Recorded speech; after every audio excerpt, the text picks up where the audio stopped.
Start.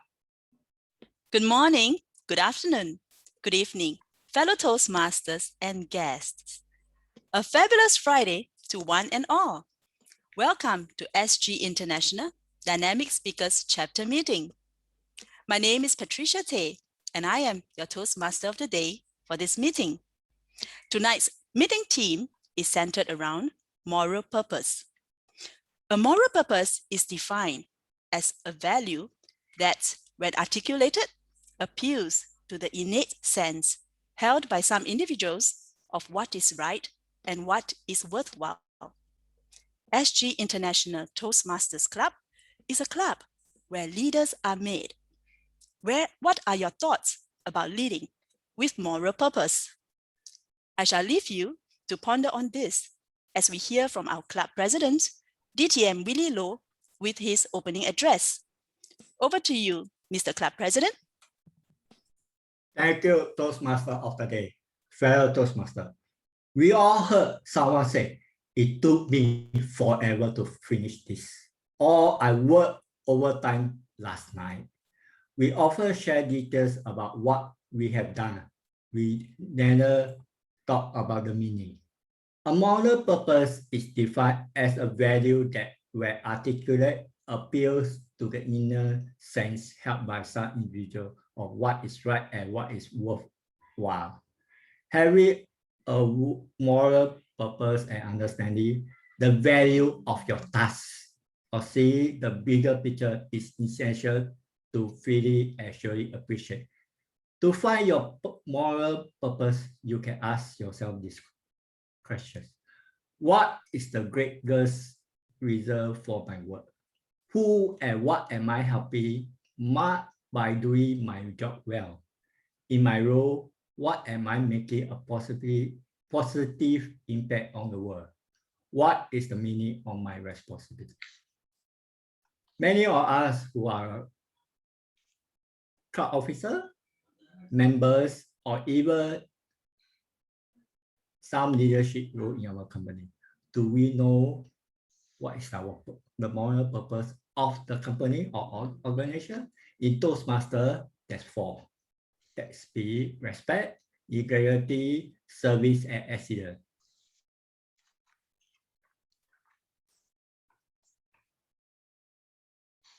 How will you uncover your moral purpose? How will you communicate to the people you work with that moral purpose is meaningful?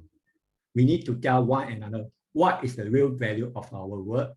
We probably need to remind ourselves again. It's not about how much, the how often, or how many. No, it's about the why. This question, how often do you tell those with who you work how much you value their work? What does their work mean to you and to others? How does their work enrich our people, other people? There is a moral purpose for all our work effort. It's up to us to appreciate its work. Fellow Toastmaster and guests, let's talk about Toastmaster. For members, do you value what the club officers have been doing week after week if they are having chapter meeting every week? Or are you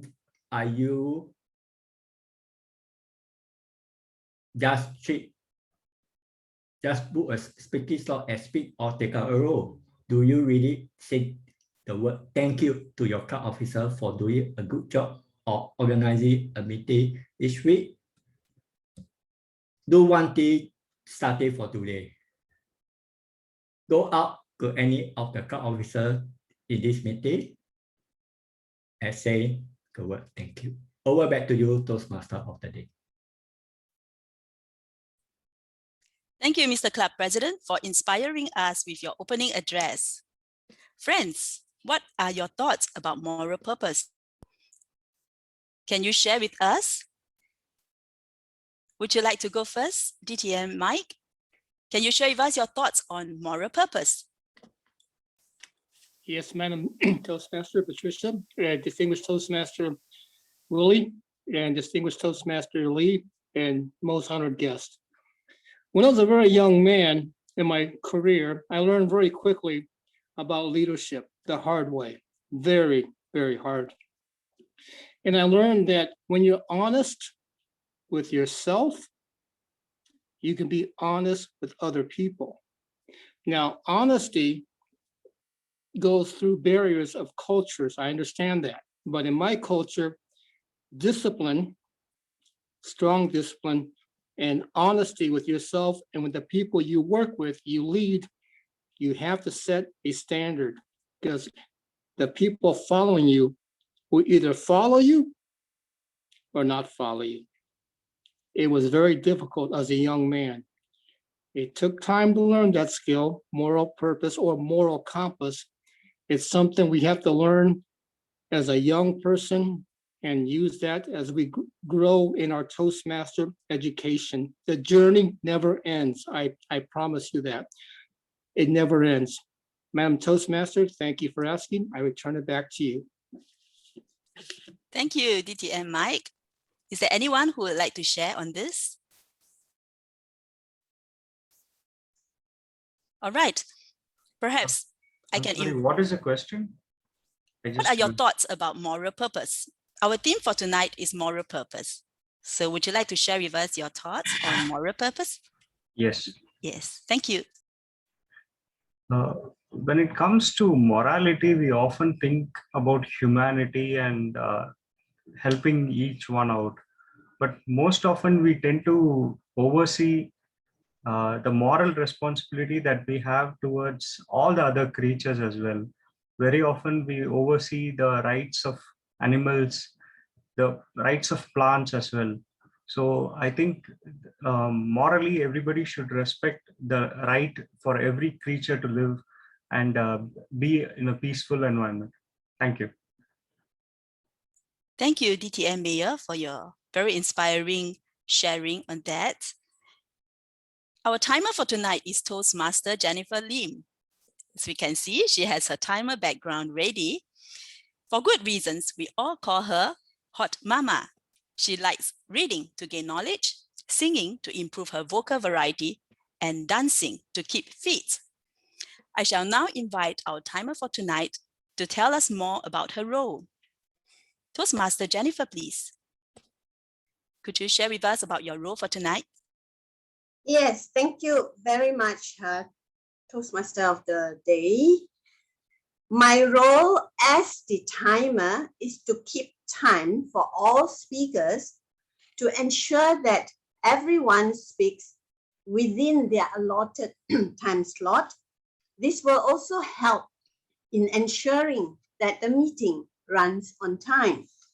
To help me do this, I have 3 colored screens, which I will display on screen.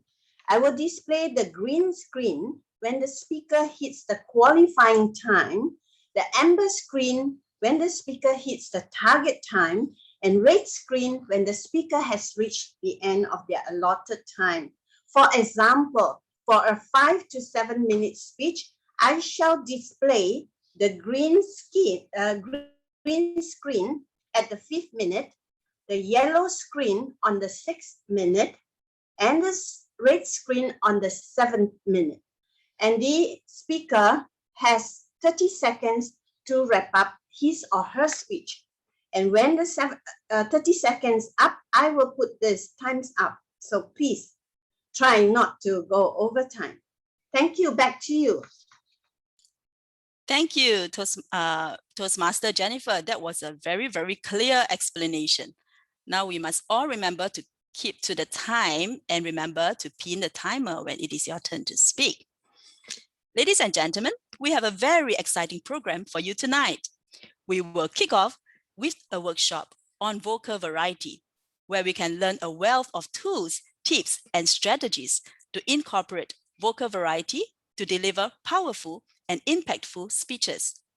The speaker for this workshop is none other than our VPE, Alicia Chia. DTM Alicia, Division 5, Trainer, District 80 from 2020 to 2021, and Pathways Guide, District 80, 17 to 2018, is a qualified coach and trainer with many years of experience in the corporate and business world. She is also an accomplished executive with background in human resources, sales, and marketing. She has conducted management and technical on-the-job training for business and new business startups trainings, and has developed on-the-job blueprints and course curriculum for training. With her diverse background, creativity, vision, and leadership skills, she is a natural at knowing how to get everyone in their journey to better skills, knowledge, and performance in their lives and careers in her role as an active workshop trainer. Join me in welcoming our speaker for today, DTM Alicia Chia. Alicia, please. Thank you, Toastmaster of the Day, Patricia. Let me share my screen.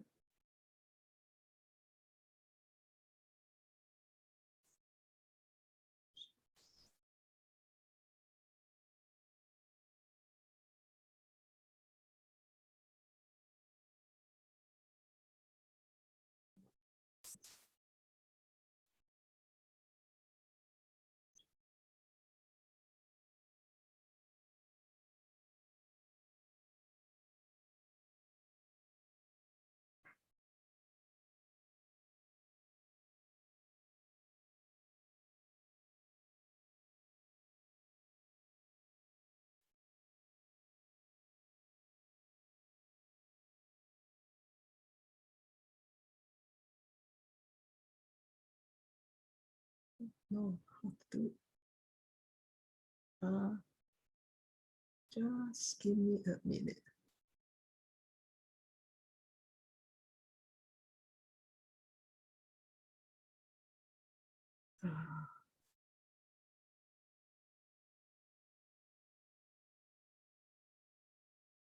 It is really nice to see all of you here today. Let us just wait a moment while DTM Alicia gets her slides ready. I promise you, it is going to be a great time of learning. Are you ready? Would you give me a thumbs up reaction if you are so ready for this workshop? Thumbs up, please. The real thumbs or the reaction button. We're going to love this. Today, as usual, we will have our 3 segments, the prepared speech as well, the impromptu, the evaluation, and we have this extra bonus segment for you, vocal variety workshop. Over to you, Alicia. Thank you, Toastmaster Patricia Day. A very good evening, good morning, and good afternoon to everyone, to club president and to all our guests. We very often hear this phrase called, a picture is worth 1,000 words. The truth is that all of us have this powerful instrument called voice.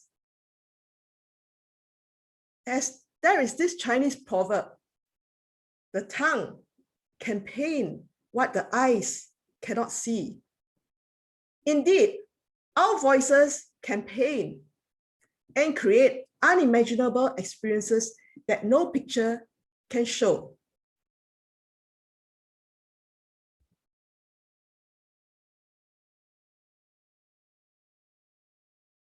Today, in today's workshop, this is the agenda. Basically, I will go through the introduction, then we'll go through the vocal variety toolbox overview, and I will launch into the tools, tips, and strategies to spice up your vocal variety. And we'll do some exercises in terms of vocal variety. And we will also have a short question and answer segment before I conclude and hand over to our table topic master.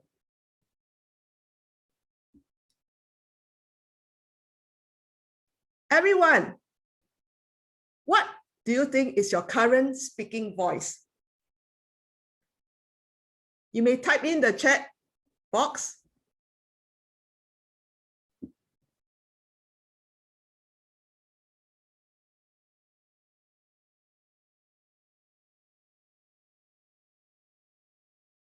Don't feel shy, just type in your chat box. I see someone typing a low voice. Expressive, varied, musical. Oh, nice. natural, soft. Well, pleasant. Oh, that's nice. Well, whatever state your current voice is, I would like to tell everyone that, yes, you may have some element of the desired voice, but most of us, our voices are not well developed to the desired voice. And the desired speaking voice is what I put in the slide. Pleasant, you want to be natural, dynamic, with energy, expressive, low with authority, clear, full, and varied. The reason why there's this desired speaking voice is because when you have a good controlled voice, it's an asset to you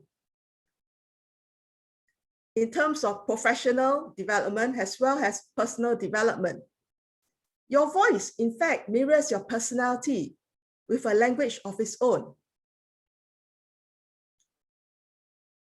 A natural voice, like what I've put in the desired speaking voice, can help you gain promotions, make sales, win the respect of others, and even improve social opportunities, and as well as speaking effectively to audiences. And if you notice, when you speak, your voice reflects your psychological and emotional state of mind. You cannot persuade or influence others if you keep on speaking in a harsh way that irritates people. In fact, the quality of friendliness is a requirement for a good speaking voice. So I'm happy to tell everyone, you can develop the sort of voice that will win you favorable attention. You just have to strip away your bad speech habits and replace them with positive ones that will enhance your speaking voice. So for everyone out there, your goal as a public speaker is to have all these elements of a desired speaking voice.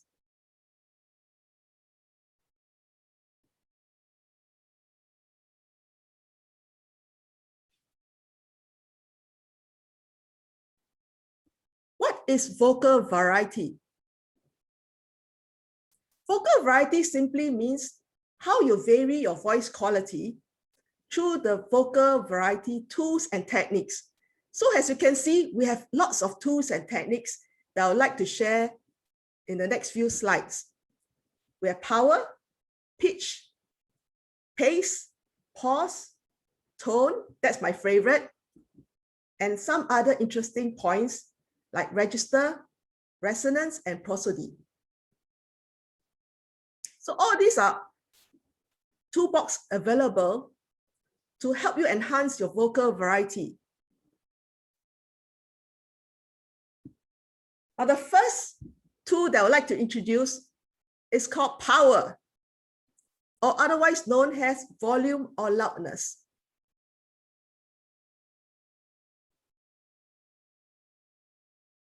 So for power, when I was very new to public speaking, I used to think, oh, if I speak very loud, it's good. And a lot of times I noticed I shouted. I thought if I shouted, people could hear very well, and that was good. But that's not good. If you need to shout, it should not be done all the time, but only once. So don't shout. It's very jarring to the ears, especially if you do it very long time.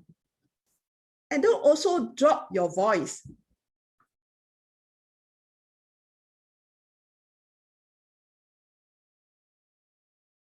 What you can do is when you are speaking, you need to be louder or softer.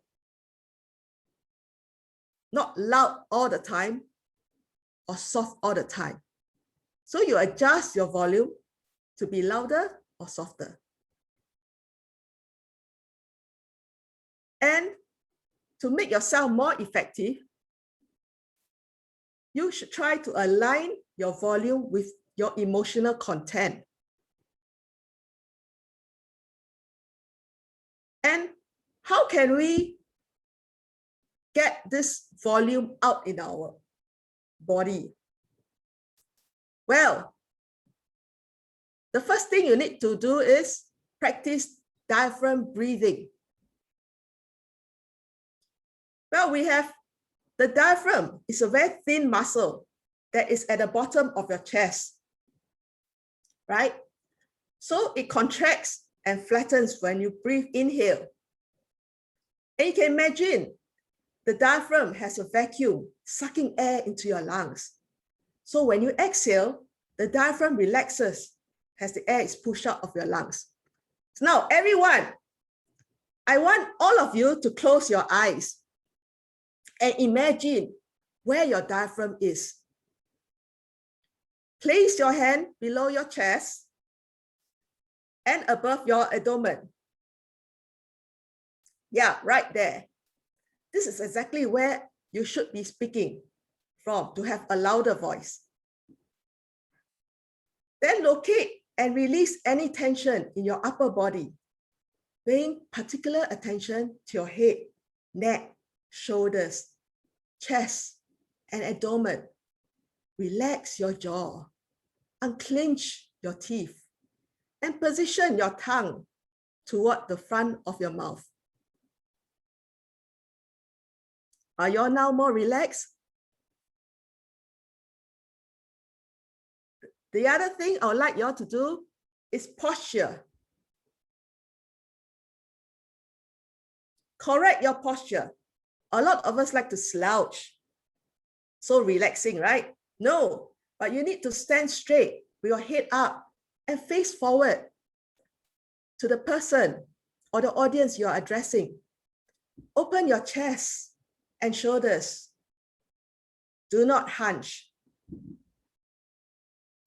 Yes, and the other thing you can also do is facial mask. No, that's not face mask, but facial mask. Place your voice in your facial mask, the place where your oral and nasal resonators blend together. Find your facial mask by humming and noting where your face, you feel the vibration, and focus on the vibration of your words in your facial mask as you speak. Now you have more confidence. I would like you to project your voice to improve your confidence. Concentrate on projecting your voice toward the audience or individual you're addressing, rather than talking in the space directly in front of you. And focus on connecting on the words, meaning of your words and your audience. Be passionate and committed about what you're communicating. For the first element, power, our goal in communication or vocal variety is to be heard and be effective. Now that we are on Zoom, do you sometimes feel that the other side of the audience can't hear you? Does anybody has this issue?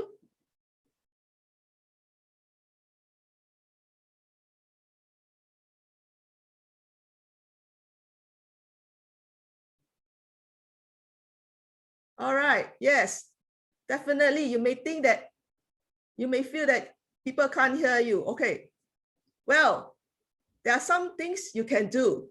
Firstly, you should organize yourself to minimize noise distractions and minimize your distance to the audience. So as you can see, how I'm sitting, I have just slightly little space to the ceiling. I'm not too far away from the audience, right? But in a natural physical scenario, of course, you need to raise your voice so that your voice can be reached to the back of the room. But on Zoom, we have no such thing. Of course, you have to adapt. What I normally do is nowadays days, when Murphy's Law, anything bad can happen will happen. So I always have a backup. I have my professional mic. So my professional mic picks up the sound very well. In case the professional mic suddenly goes off, then I need to have a backup mic. There I go, the backup mic.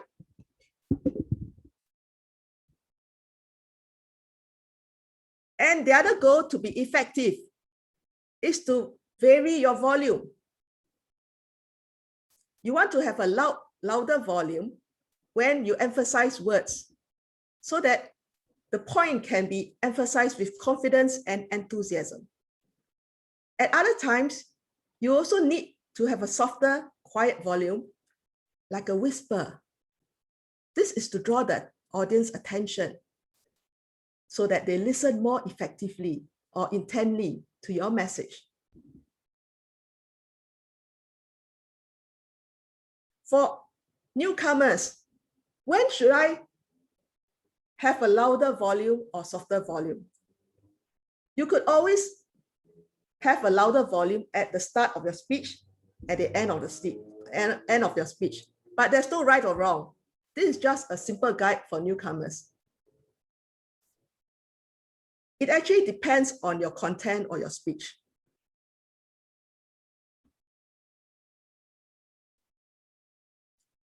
So for power, don't be too quiet, inaudible, or flat.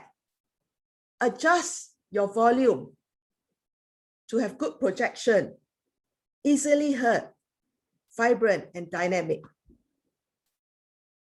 Now let's move on to the next two. We call it pitch, or rather inflection. You have this voice pitch that rises and falls like the wave. Can you imagine the wave? So this wave-like movement signifies your vocal range, which can be expressed differently depending on your intonation, the rise and fall of your speaking. Now, when your pitch is relatively high, it means that the airflow is interrupted more frequently. So a higher pitch is associated with excitement, lightness, and fun. Whereas when you go down a lower pitch, the airflow is less interrupted. And as a consequence, you will find that you have a lower, deeper pitch. And this is associated with authority, power, and leadership. Do you consider yourself to have high pitch or low pitch? Would you like to write in the chat box?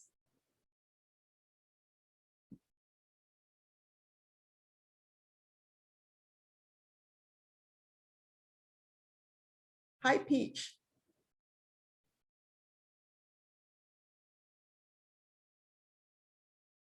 High, low, low.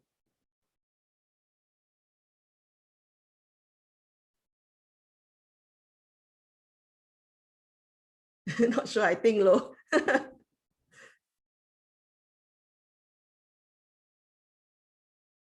All right, somebody said sometimes pitch is confused with volume. No, volume is the loudness and power. Pitch is your sound that is moving up and down, like waves, like singing. Have you all seen the movie Pitch Perfect? They sing acapella, so that is pitch. Wow, soft romantic pitch. Just nice. All right. So in terms of pitches, do you all know how many pitches a human voice can go?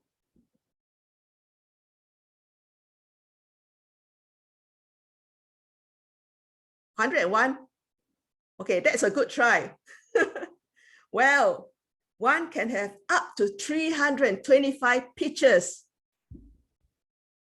That means to say, don't say you are just low pitch or high pitch. You can vary your pitches all the way to 325.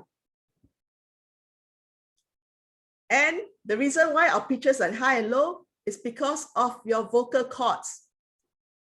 where the air travels through the trachea and goes to your vocal cords.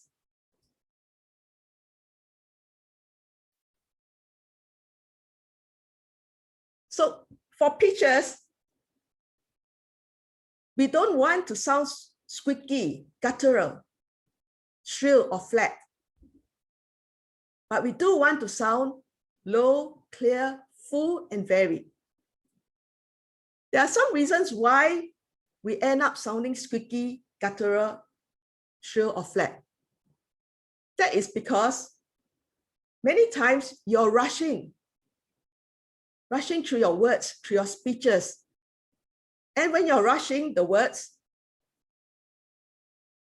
you will end up sounding like that. So what you can do is slow down so that you can express your words at a lower speed and it will sound better. For pitches, you might want to play with some different emotional content.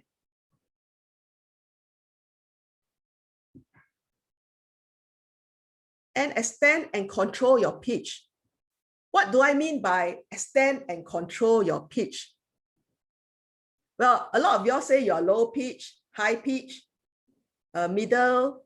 Well, when you extend your pitch means that you try to sing, maybe speak a lower level down your normal pitch, or one pitch higher than your higher pitch. We'll try to adjust it one level down. It's better to speak at a slightly lower pitch. Then you gain more authority.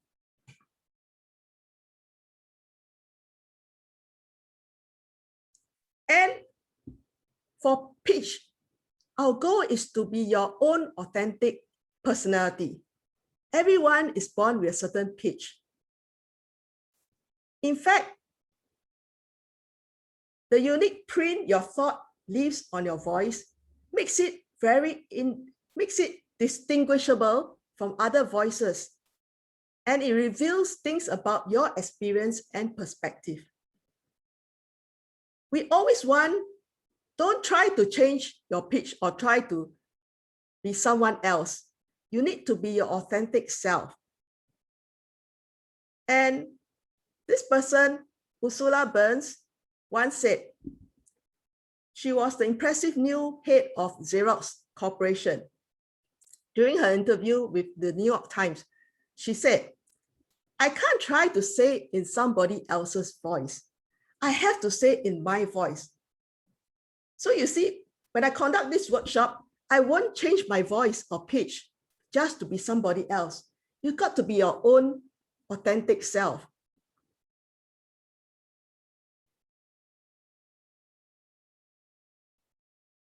Just now I mentioned, practice and extend and control your pitch in a vocal range and until you find a pitch that you can comfortably bring out the rich quality of the resonance in your voice.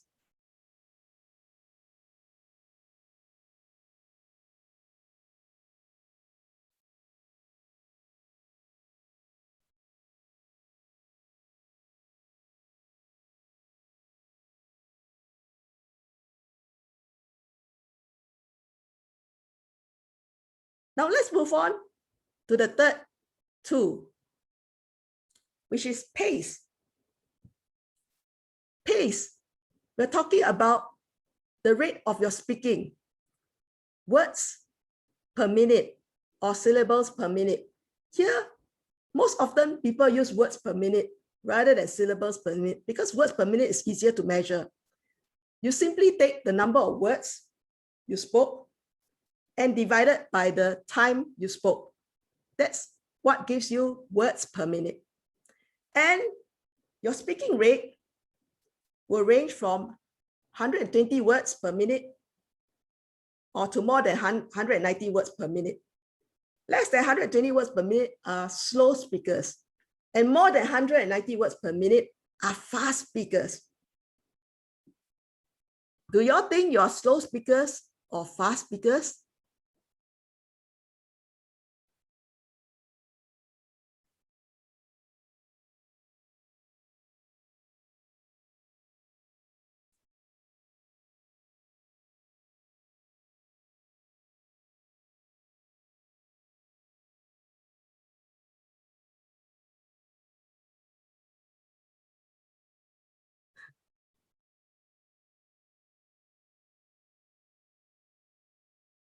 All right, someone said super fast when nervous.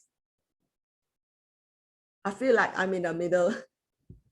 Well, I'm glad to tell you that there's nothing wrong with being a fast speaker or slow speaker or speaker that speaks in a medium pace.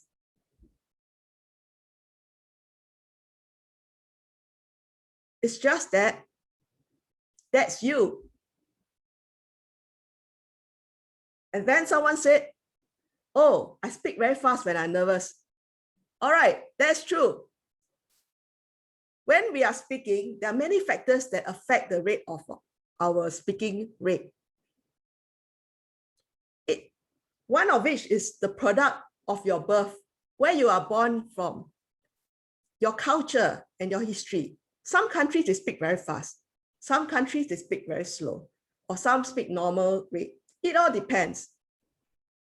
And if you're nervous, you tend to speak very fast. Just like one of our attendees, I think Peter said he spoke super fast when nervous. So that is a factor that affects. What do you think will be other factors that will affect your speaking rate?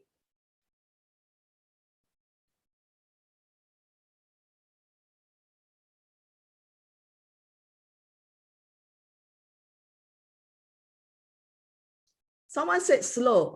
Speaking rate could be slow because you're always in thought, processing before you speak. Or you could be also mentally tired. That's what slows you down. You need energy to speak fast or slow, right? And sometimes, depending on the subject you're speaking on, the more complex your topic and the more complex your content, this will definitely slow your speaking rate. That's why sometimes it's good to make things simplified and reduce the complexity. Because our goal for pace will be to speak with clarity and to reduce complexity. There's also one more point that affects your pace. Does anybody in the crowd would like to try?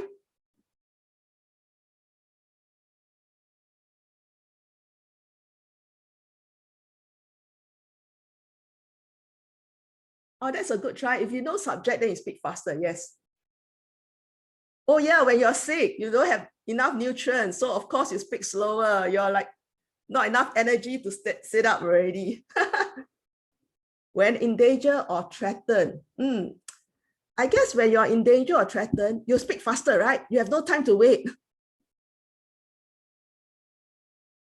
Now, I think everybody missed one factor. The factor that will affect, another famous factor that will affect your speaking rate will be pauses, which will be the next two. Extra pauses induced by the audience.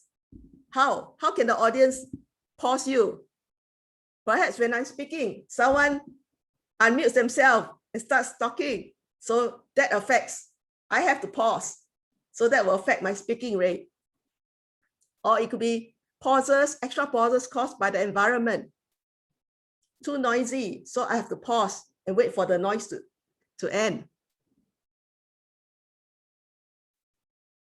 So for pace, we do not want a pace that is too jerky, slow, plodding, unvaried, and hesitant. Hesitant meaning stop, start, stop, start.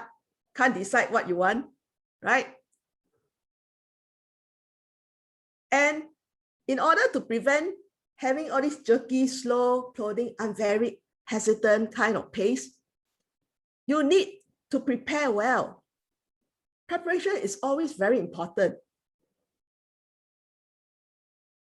The more you prepare, the more smooth you'll be. And your pace will be just nice. A lot of times I've seen a lot of speakers, professional speakers, even our own Toastmasters, they put too much content.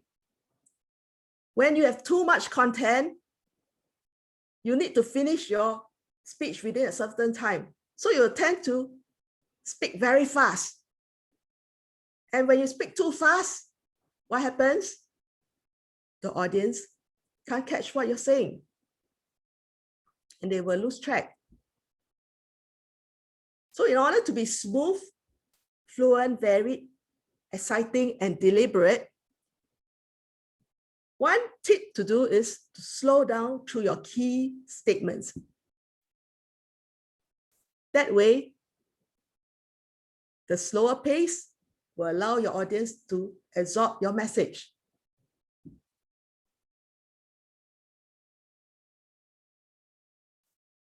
Now, a fast-paced presentation is very effective when you're delivering motivational and high-energy presentations, like maybe international speeches.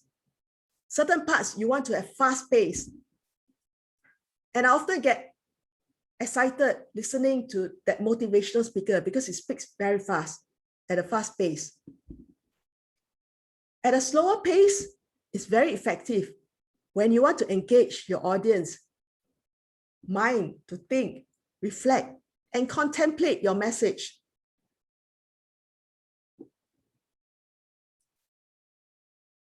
So always remember, for pace, speak clearly. When I say clarity, it means that you need to enunciate your words, pronounce your words, and have the proper stresses on the words in your speeches. And in terms of complexity, consider to simplify words and sentences.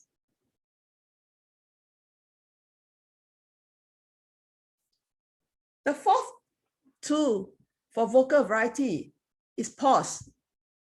I did mention about pause in the previous slide. Some people have the misconception that pause, having periods of silence between words and phrases, shows that you are not confident. Do you think so? What do you think?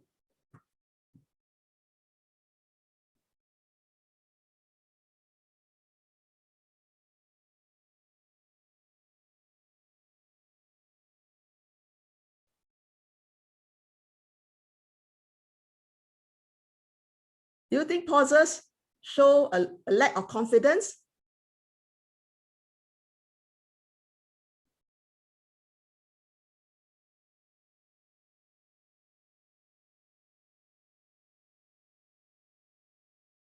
All right, sometimes not so if it's intentional.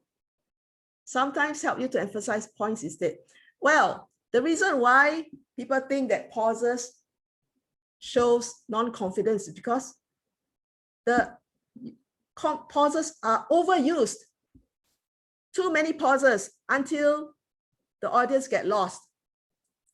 In fact, pauses are very effective. And as you can see, I have a variety of pauses shown in the slide. From short pause to medium pause to longer pause. When you are speaking, the audience does not have your script, so they don't know what you are speaking on. So the way to communicate with the audience is to have pauses so the audience can understand what you're saying.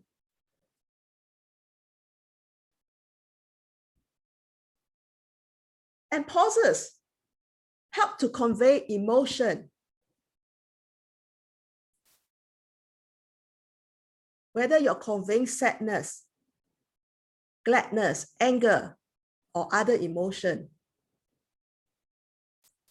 And it also controls the overall pace of your delivery, which I mentioned, the pace, factor 3. And do you know that pauses are healthy for you as a speaker? Why so? Because when you pause, you stop to take a breath or breaths.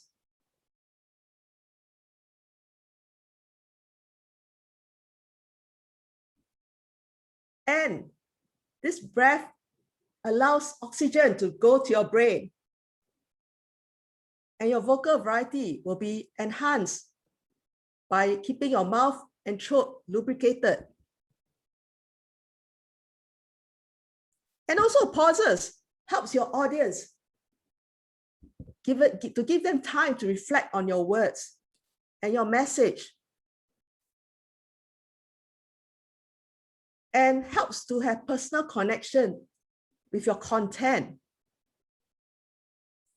A lot of times when we're nervous, we use a lot of filler words. So to avoid using filler words, we can consider to use pauses. That will help you to eliminate the usage of filler words. And because some of us, minds run very fast, the pause will allow you to catch up with your mouth.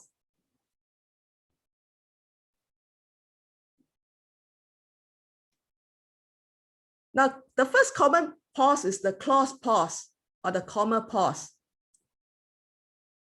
For instance, I'm wanting to impress my wife on our anniversary. Pause. I prepared eggs. Pause. Bacon. Pause. And pancakes for breakfast. Now the sentence pause. We were married 10 years ago. Pause. I still remember my first look at her coming up the aisle. Pause longer for a clause or comma pause. How about the emphasis pause? We emphasize a keyword, then we pause. Listen up. While the preceding pause says, put that in your memory. Or like this rhetorical question pause. For instance, think for a moment about how you would feel if.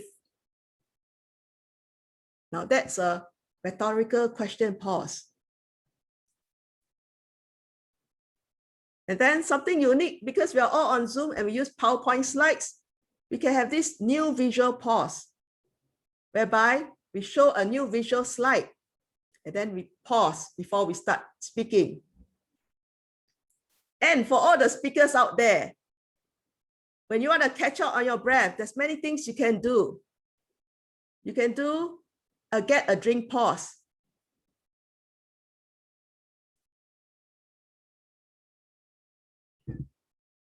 So you can take a breath.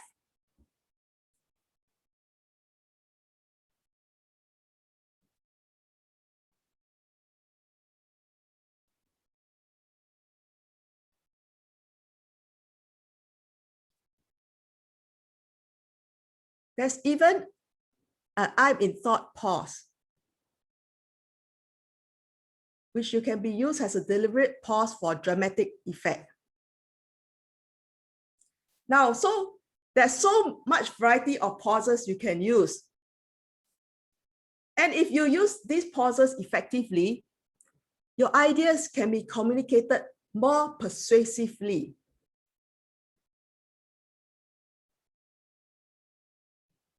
Try not to have too many pauses, ineffective pauses, because if you do it wrongly, your credibility is weakened and the audience will struggle to understand your message. And of course, don't cram too much information without pausing. Otherwise, your audience will mentally check out.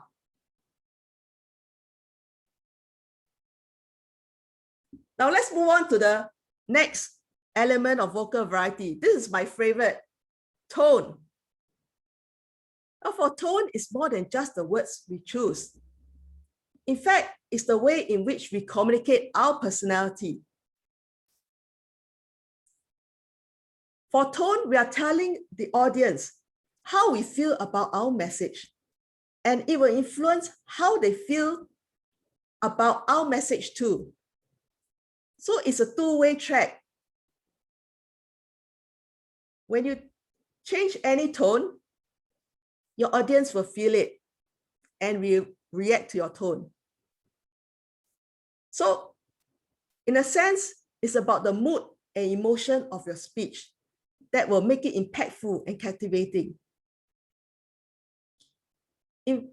I remember Maya Angelou once said, people may not remember what you said, but they will remember how you made them feel. So unlike voice volume that needs to be remain consistent, tone is changeable. You can adopt different tones to convey different attitudes. Can you see all the different tones that I have put on the slide? So try to put in as many tones as you can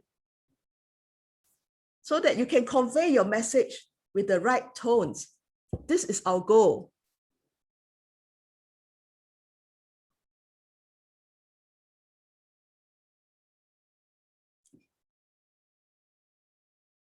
All right, we have other tools that we can also use like register, resonance, and prosody.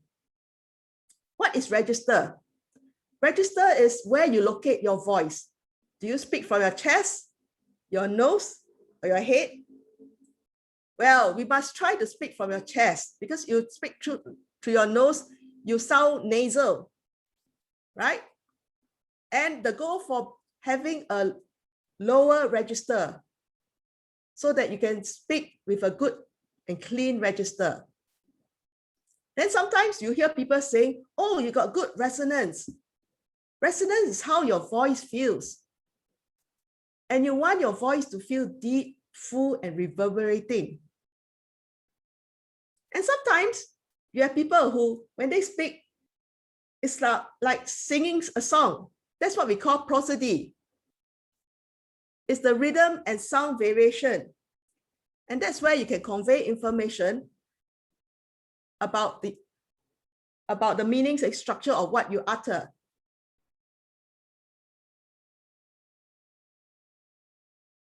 Now that we have introduced so many tools and techniques, I'd just like to do a very simple exercise, volume and pitch. Can I have a volunteer?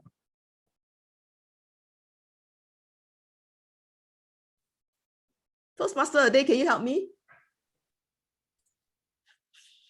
Who would like to try? Maybe Peter Chong? Me? Okay. Oh, great. We have a volunteer too, Catherine. Okay, Peter will go first and then Catherine. Would that be all right? Yes. Okay, Peter. Yep. Okay, I would like you to read the 3 sentences. Can you see the first is exclamation, second with the question mark, and third with the dot, full stop. Okay. Okay, so you fill in the blanks. I'm not going to spoon feed you. What do you love? And you fill that blank. The same thing. And you repeat it 3 times accordingly. Okay. Do you understand? Yep, I understand it. Great. So Okay, when you're ready, go ahead. Okay, great. I like eating. I like eating. I like eating. All right, Peter, do you notice that your pitch became higher with the exclamation Yes. and lower when you do it as a question? Yep. And even tone when you say it with a full stop? Yep. Yeah. So this is how we can adjust our pitch, right? So always have all these questions and sentences in your speeches. Now for the next person, who's the next person? That will be Catherine. All Catherine right. C. Catherine, what do you love? I love animals. Animals. All right. Okay, so put in your word animal there and repeat the sentence 3 times. I love animals. I love animals. I love animals. So you can see your pitch adjusting accordingly, right? That is a very simple exercise. Okay, next, let's have another exercise. Who thinks you are a fast speaker that speaks more than 190 words per minute? Oh, Gracie Watono raise her hand. All right. I would like you to, oh, so many people raise their hand. All right. The first person will read group 1. All right. The second person will read group 2. Third person, group 3. And the fourth person, group 4. All right. Everybody, the first person is ready. So just read the words. Wait, before you read the words, let me give some more instruction.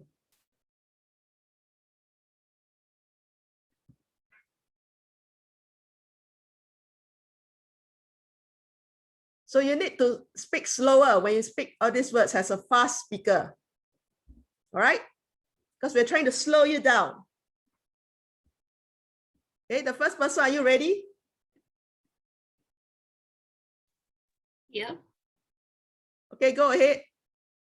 Droopy, roar, lovely, glimmer, rustle, lonely. Okay, good effort. The next person, try not to speak too fast. If you're fast, you're supposed to be fast speaker, so slow down a bit. Crash, grumble, snowflake, sluggish, stroll, fluffy. All right. Okay. So the next person.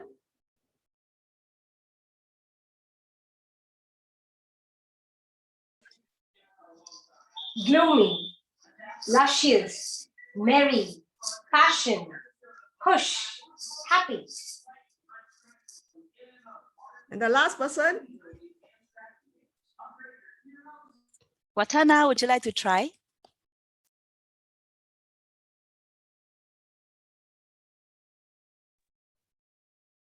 Sputter, murmur, stretch, moan, lover.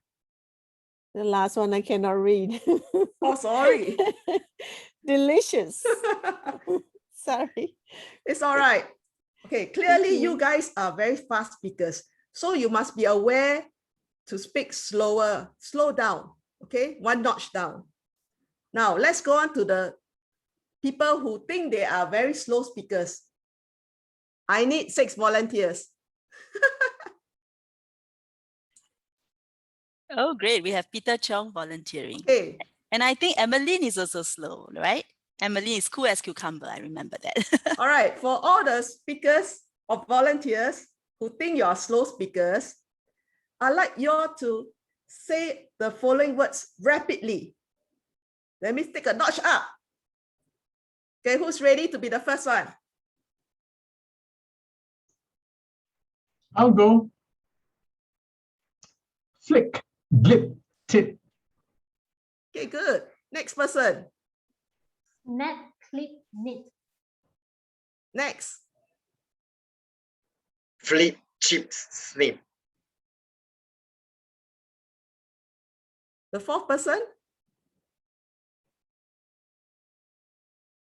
Trilling, would you like to try Trilling? Pit, blip. Flip. Faster, faster, faster. Oh, faster a bit. Big, flick, big. Okay, good effort. Okay, fifth person. How about Li Xian? Hello, group 5 is it? Yes, group 5. Correct. Dip, dip, glint. All right, very fast. Good. Shall we have Grace Wong?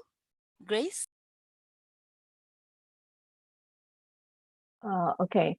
Bit, sneak, quick. Excellent.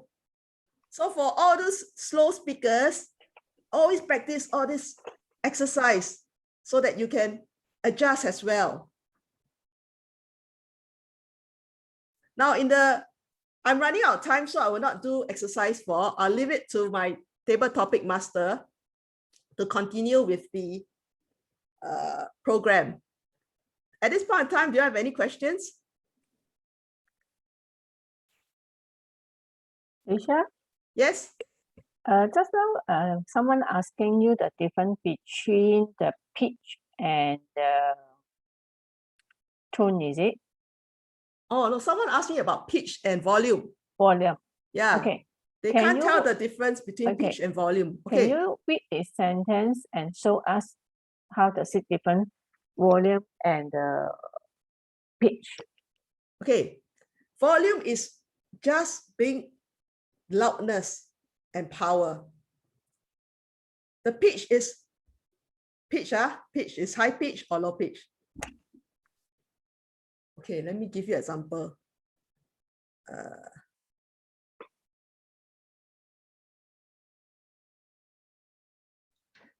Okay, just give me a minute. Alicia, your screen is a good example. Yeah, yes, correct. If you scream, high pitch. Low pitch is what's happening. So it's quite close. Normally, we'll try to combine loud power as well as pitch together. Everything is a combination. That's why once you get your vocal variety in sync, you have things like people say you have voice modulation. Voice modulation means you have adjusted your voice with a lot of changes. That's called voice modulation, right?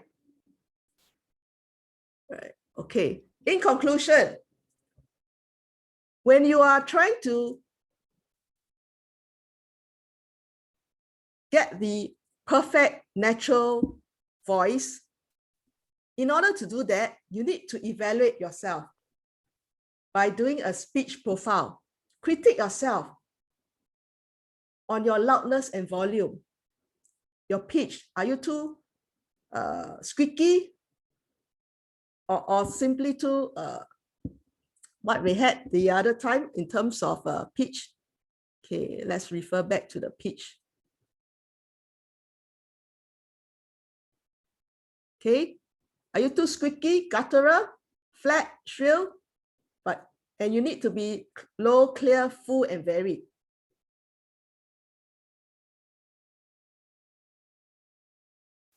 And your voice quality, articulation, your choice of words you use, how fast or how slow your rate, and your vocal variety, is it good or bad? And then the next thing you need to do is you need to practice. Yes, vocal variety, you need to practice, rehearse your speeches by putting in and practicing all the different vocal variety tools and techniques. And then present it in your next presentation. And remember, why vocal image? There's a thing called when you first see the person, you give them an impression, right? Your voice also has a vocal image.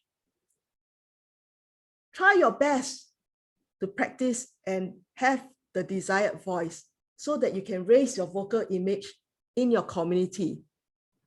And before I end, I'd like to end with this quote.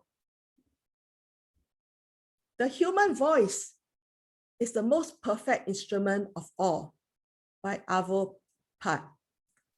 I hope everyone has picked up the different kind of vocal variety tools and techniques. Practice, rehearse, and you can have the best asset, which is voice. So back to you, Toastmaster of the day. Thank you, DTM Alicia. Shall we all applause for this wonderful speaker? It has been a very, very informative session. And ladies and gentlemen, if you notice that I am speaking slower than before, it is because I am trying out a new pace. And I hope that this pace is going to be better.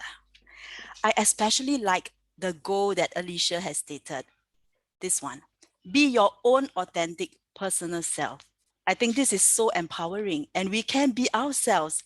That is so beautiful. And there was one more thing that I picked up. She said, we can speak fast or slow depending on our audience, depending on our speech, depending on ourselves. That again was very empowering. As DTM Alicia was sharing, I felt as if she was speaking just to me alone. I have learned so much. How about the rest of you? Have you also learned a lot in that session? in that 30-minute session? If you have, would you please put it down in the comments to let our DTM Alicia know how much you have learned and what are the things that you are going to take back with you to improve your speech. What a wonderful time we had.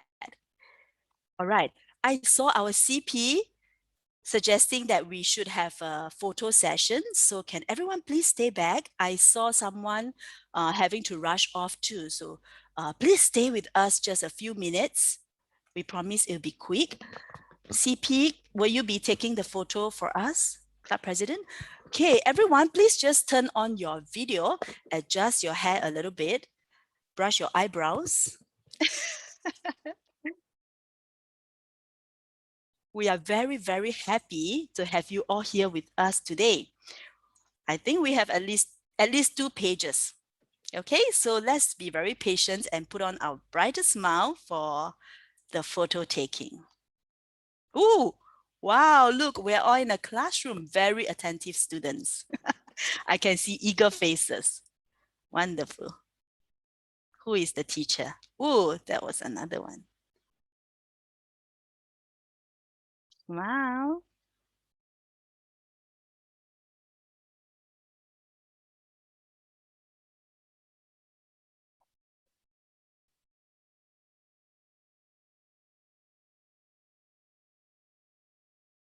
Now we are in another classroom.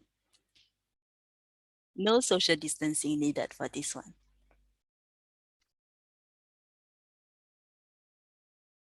I see Hot Mama has a heart shape there. And I see some very bright smiles. Ooh, Gracie. Another classroom. It is only through Zoom that we can do this, yeah? Hopping from one classroom to another. So very quickly. Look, that's our teacher. Nice one, Alicia. Thank you. Great.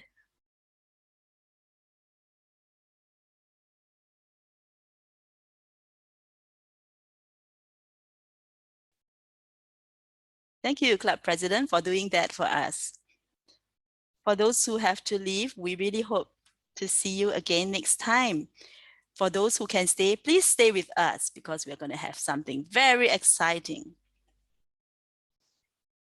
Before I move on to the next segment, let's just give another thunderous applause to Alicia Chia. Thank you.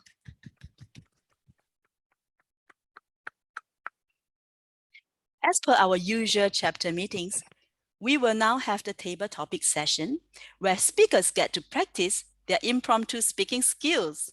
Today is going to be a special one. This will be followed by 3 prepared speeches and finally the evaluations of these speeches. So please stay till the end.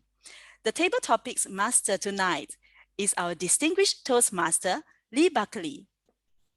DTM Lee Buckley loves traveling and meeting people, learning and sharing the different cultures and cuisines globally. To quote Rohit, the best way to multiply your happiness is to share it with others. And I must say, DTM Lee has been sharing a lot of happiness with us. When DTM Lee does table topics, she expects lots of participation. I am excited and I shall now hand the time over to DTM Lee Buckley to lead the table topics segment. DTM Lee, please. Thank you, Madam Toastmaster of the day. Hello, everyone. Good morning, good afternoon, good evening, and good night. Well, nighttime for me here in Sydney. Welcome to another great Friday of Toastmastering. We have had a workshop by DTM Alicia Chia. Now is to put what you've learned into practice. We have 2 segments tonight for table topics. The first is role play and the second is acapella. Remember, as what the TMD said, when I run the table topics segment, nobody escapes. So I've volunteered all of you and prepared my scenarios. Are you ready? Oh, come on, guys, just unmute yourself. Are you ready? Yes, we Excellent. are. Yes, we're ready. Okay, let's get on with it. The first segment is the role play. I will give you scenarios, and there will be a couple. So it's a 2 people role play. Each pair has 1 to 2 minutes to play the scenario. Okay. So for example, I will call out, let's say, Jason, and I'll call out Alicia. Okay. And I'll give a scenario. I'll assign a role to each of you, and then you will role play it. Are we ready? I was going to demonstrate, but because we are a bit short on time at the moment, so let's get straight into it. Our first pair of guinea pigs, volunteers. Please welcome Li Xian and Lyndon Pang. Let me show you the scenario, and then I will spotlight both of you, and you can role play. Remember, no one escapes, right? Sorry, table topic master. Yes. The timing is 1 to 2 minutes in total. Because it's a role play, it's up to them to role play. See, but they have 1 to 2 minutes. The green light at 1 minute, the yellow light at 1.5, and the red light at 2 minutes. And they have until 2.5 minutes. For each person or for each pair? For each pair. Yep. Now, the first scenario to start it off, is 2 customers in a supermarket. Okay. The first customer, you saw the last packet of toilet rolls on the shelf. You're just about to reach out for it. When? Okay, so that's your scenario. Let me spotlight Lyndon. And your partner in crime, Li Xian. Who is customer 1 and who's customer 2? I will be nice. Let's make Li Xian customer 1 and you're customer 2, Lyndon. How about that? What happened? You just had the toilet roll part. That's right. Oh, okay. So Lyndon, you are customer 2. You are the one who snatched the toilet rolls from her. Li Xian, you are at a supermarket. You eyed the last packet of toilet rolls on the shelf. You rushed to it as you grabbed it. Okay, something happened. Are we ready? Over to you, Li Xian and Lyndon. The last toilet roll, I must get it. No way. I was here first. I reached What first. do you think? You must have a moral purpose for grabbing this. Yes, I need it for my mom because our whole family ran out of toilet rolls.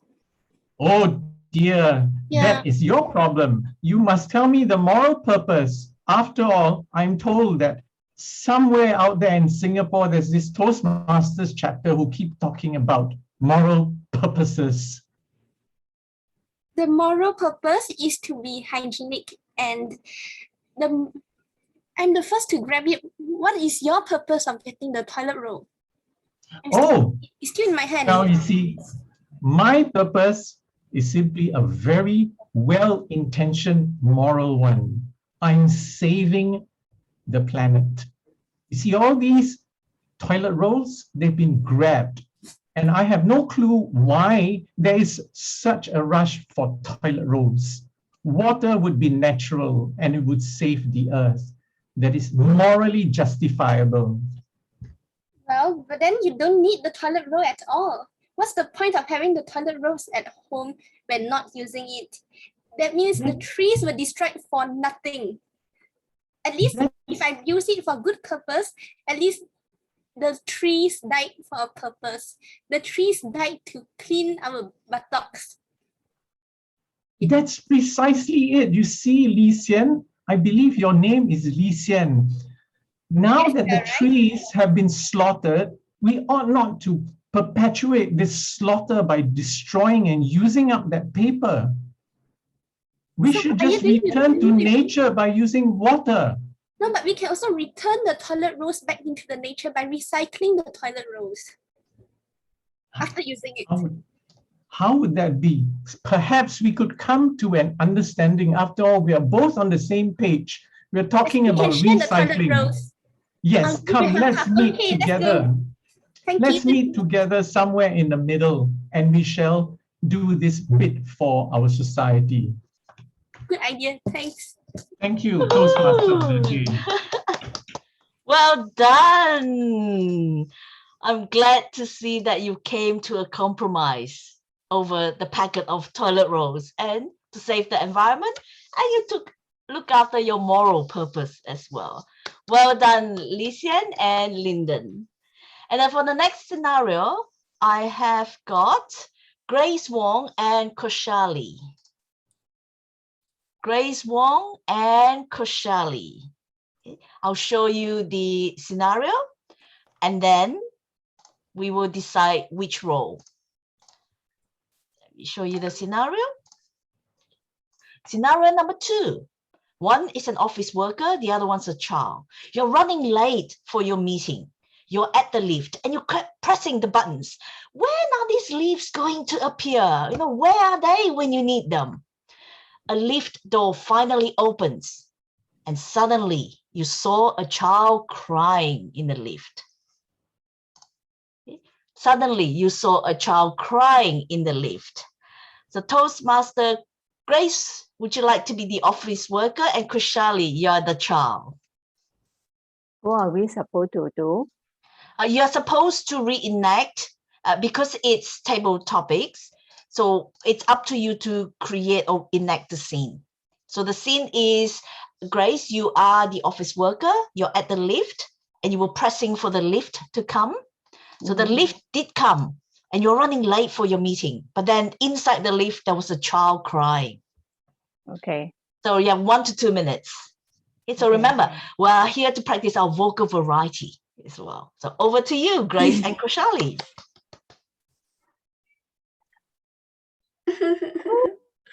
What happened? What happened? Don't cry, don't cry. What happened? I can't find my mother here. Oh, I don't know where she went. which floor you come from? I don't know. I came with her, now I can't see her. I am very rushing for work. Can you really tell me just now who brought you to the lift? I came with my mother and I can't see her now. Can you please help me? If you cannot tell me you are stay at which floor, how can I help you? Can you tell me? I don't know. What's your name? I'm Kaushali. Kaushali. Oh, will you remember your mom, the telephone number? No, but I can remember where we parked our vehicle. Oh, okay. I really cannot help you if you can't give me more and more the information that is like. Okay, let's try this. You want me to bring you down to the management office? Sure, please. Okay. Will they help me to find my mother there? I'm not so sure, but I think the management office, they can have the telephone number for the resident who stay in this block, because I really need to run for my meeting. Please don't leave me in the lobby. Please help me. Don't leave me in the lobby. I will not leave you at the lobby. I will bring you to the management office. That is an officer who will take care of you. How about this? Is it okay for you? Yeah, thank you, madam. Thank you so much. Okay. You are very kind. Thank you. I hope that you can find your mom soon. Thank you. Have a good day. You too. Okay. Thank you, everyone. Well done. Oh, you're so kind, Grace, to look after the little child. Thank you to both of you for your role play. Thank you and so now, much. remember, we have to vote at the end of this for your best couple for the role play. Okay, so keep an eye out, keep a ear out, notice their vocal variety, their acting, no, not acting, sorry. Let me put it in a nice way. Their good use of vocal variety. Yeah. The next pair is Emmeline Yee and Peter Cheong. Are you ready? Let me show you your scenario. One is a customer services officer and the other is the colleague.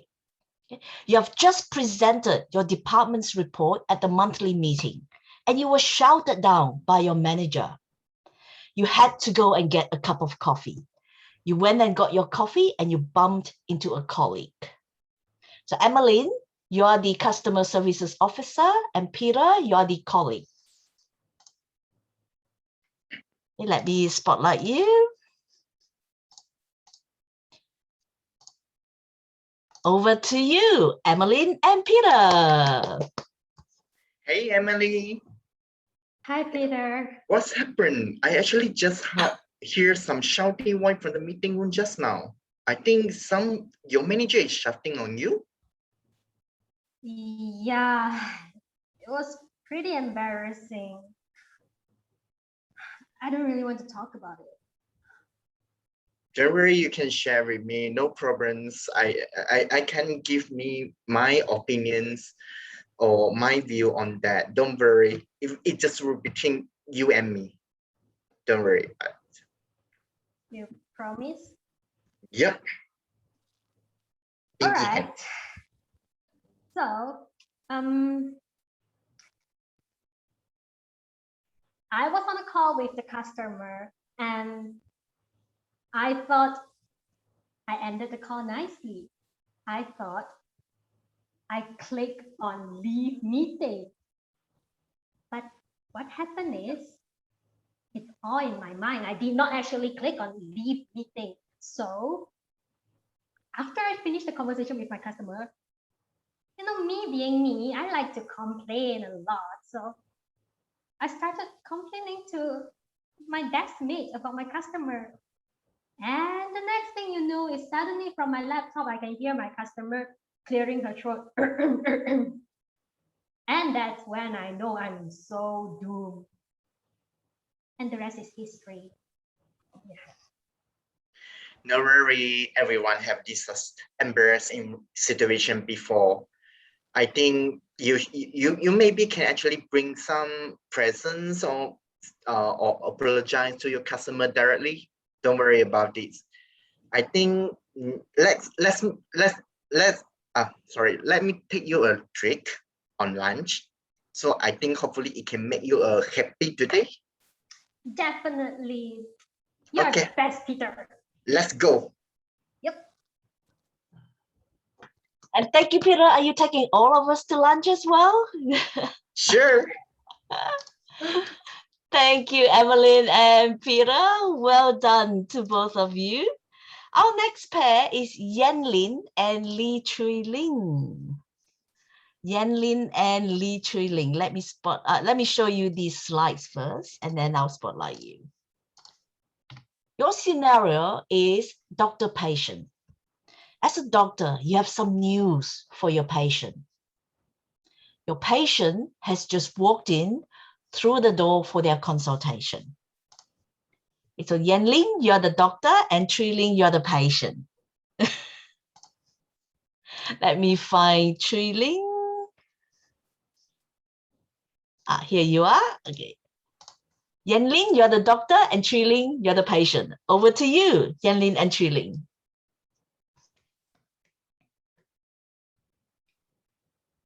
Hi, Chui Ling. How are you feeling?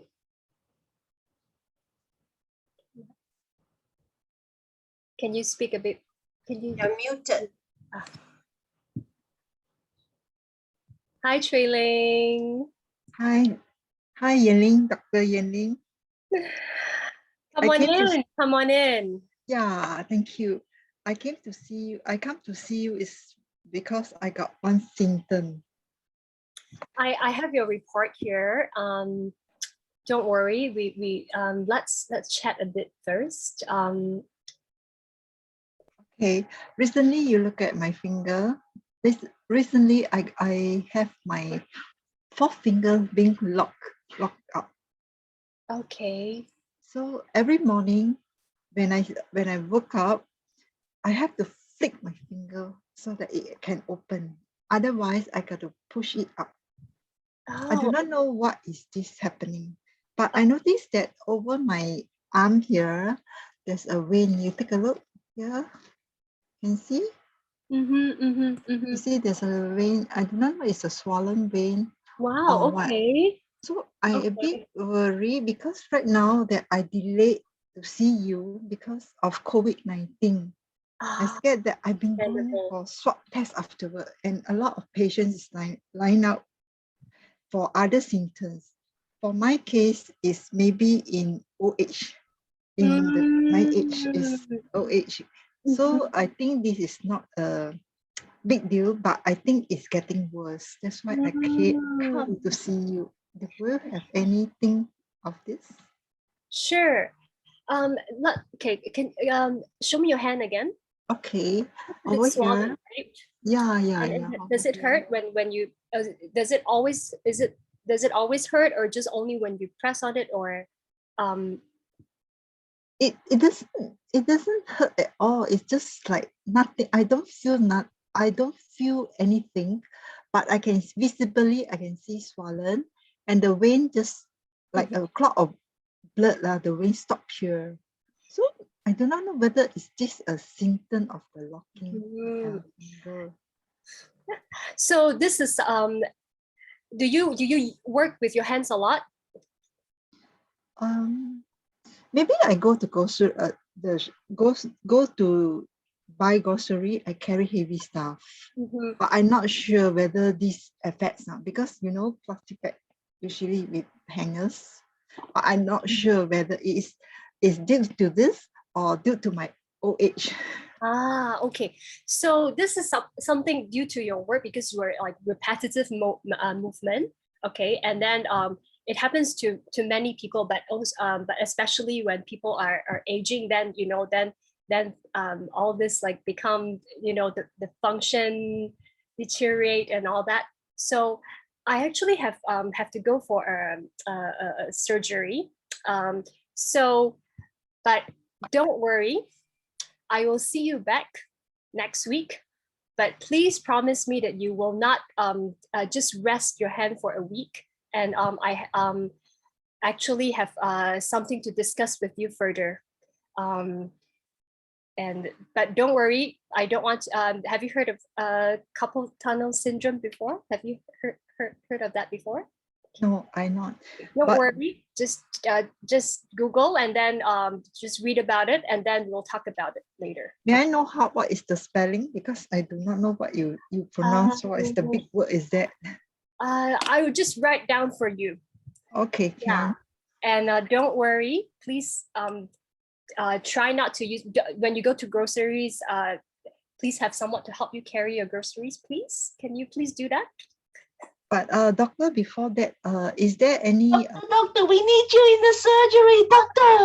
I'm sorry, I love to talk to you. Okay. I'll see you back next week. Okay. Okay, all right. Thank you, Trey Leg. See you. Thank you, both of you. Woohoo!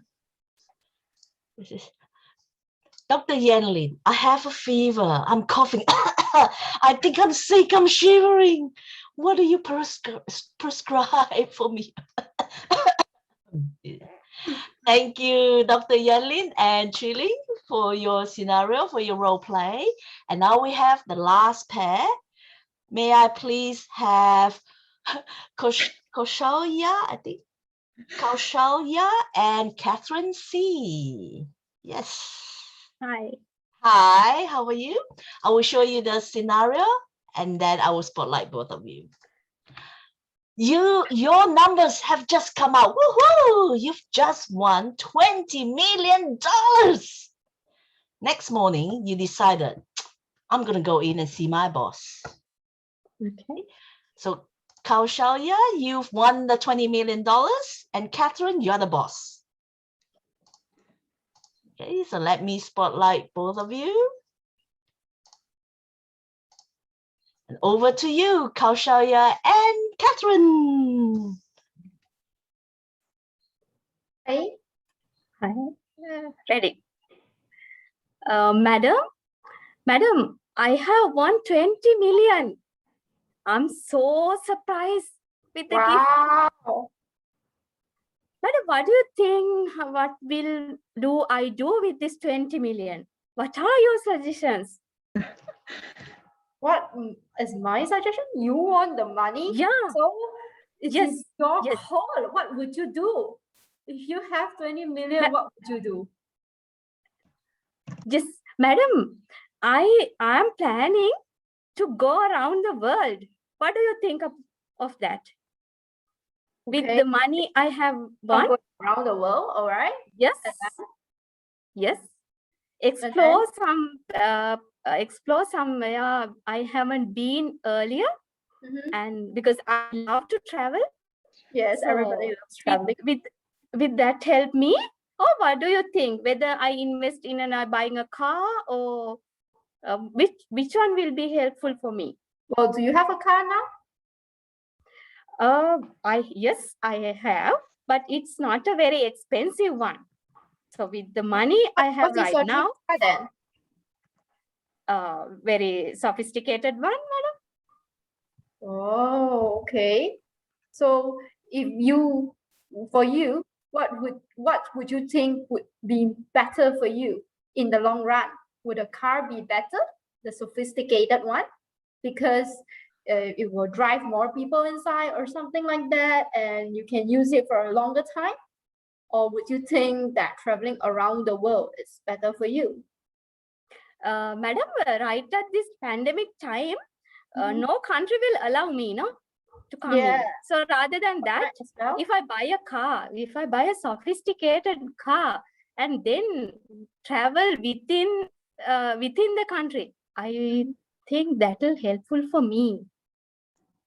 So at the same time, I'll be at your office right at the time, and I'll go back home and right at the time. It's okay. Now it's the pandemic, you means that you can actually work from home. So even if you're in Spain or in anywhere in the world, if there's no pandemic, it's all yours. You can work anywhere you like, as long as you give me my report on time. So I don't mind. Oh, thank you, madam. That means you don't need me to come every day at work. You can work from home. Wow, madam. What a brilliant idea. I love to be with my family all the time if I'm at home. Yes. So let's go for your madam. Yeah. Well, madam. So then it will be good to build another house in a sophisticated way. Well, and I be guess, at home if you are. I guess you can portion your money according to what you need best. So do what you need best. If a house is a good ROI because you can rent it out or something, that will be good for you. If it's car is what you want, but 20 million is actually not that much. So you might want to portion it and you might want to save more because it's COVID-19 now. So economy is not that good. So you might want to save and reinvest your money. That would be a better deal. Yes, please invest with us. Thank you. All right, 20 million, 20 million. There are 20 of us here, 1 million each. Why not? Thank you very much, Kaushala and Catherine, for your table topics. Well done, everyone. Please give everyone a round of applause. Woohoo! Well done. I've put in the chat the link to Mentimeter. If you could please vote for your best role play. Let me just share some screen with you. You need the timing? Yeah, no, it's okay because it's role play tonight. Yeah. So But please. thank you, Toastmaster Jennifer, for showing the timing, because that was good guide for our speakers just now. But you can show the timing, Madam Timer, in the chat, please. Yeah. Okay. Oh, I'll just give another minute to everyone.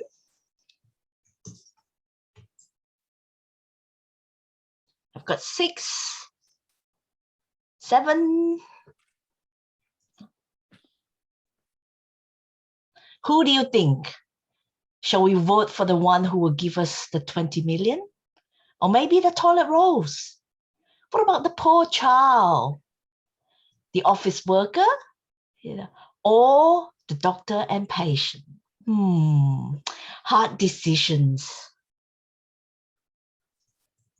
30 more seconds, everyone. Last 20 seconds. Oh, yes, we're getting there. Last 10 seconds.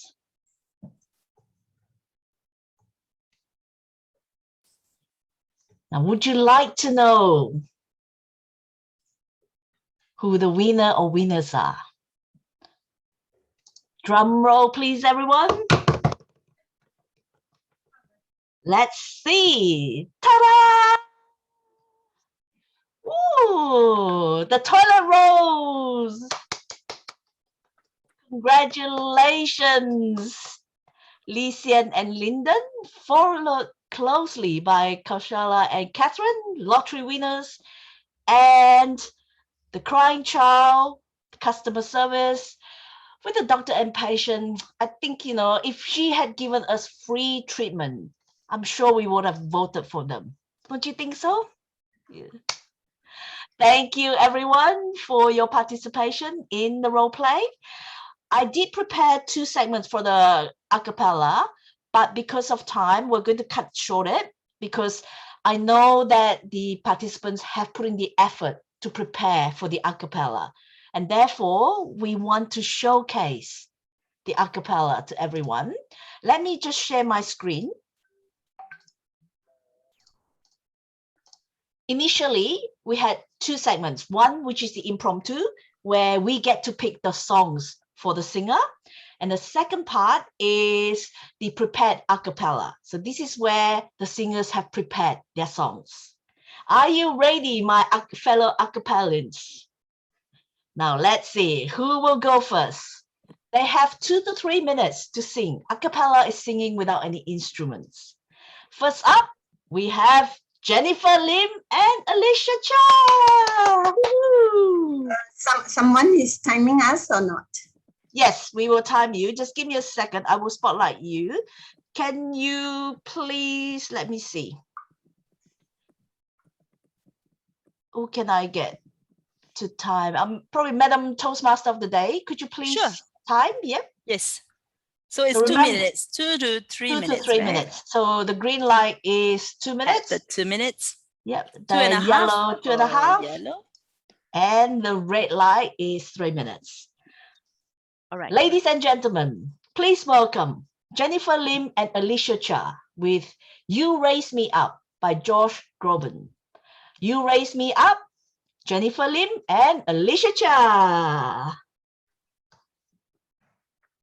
When I am down and oh my soul so weary, when troubles come and my heart burdened be, then I am still and wait here in the silence until you come and sit a while with me.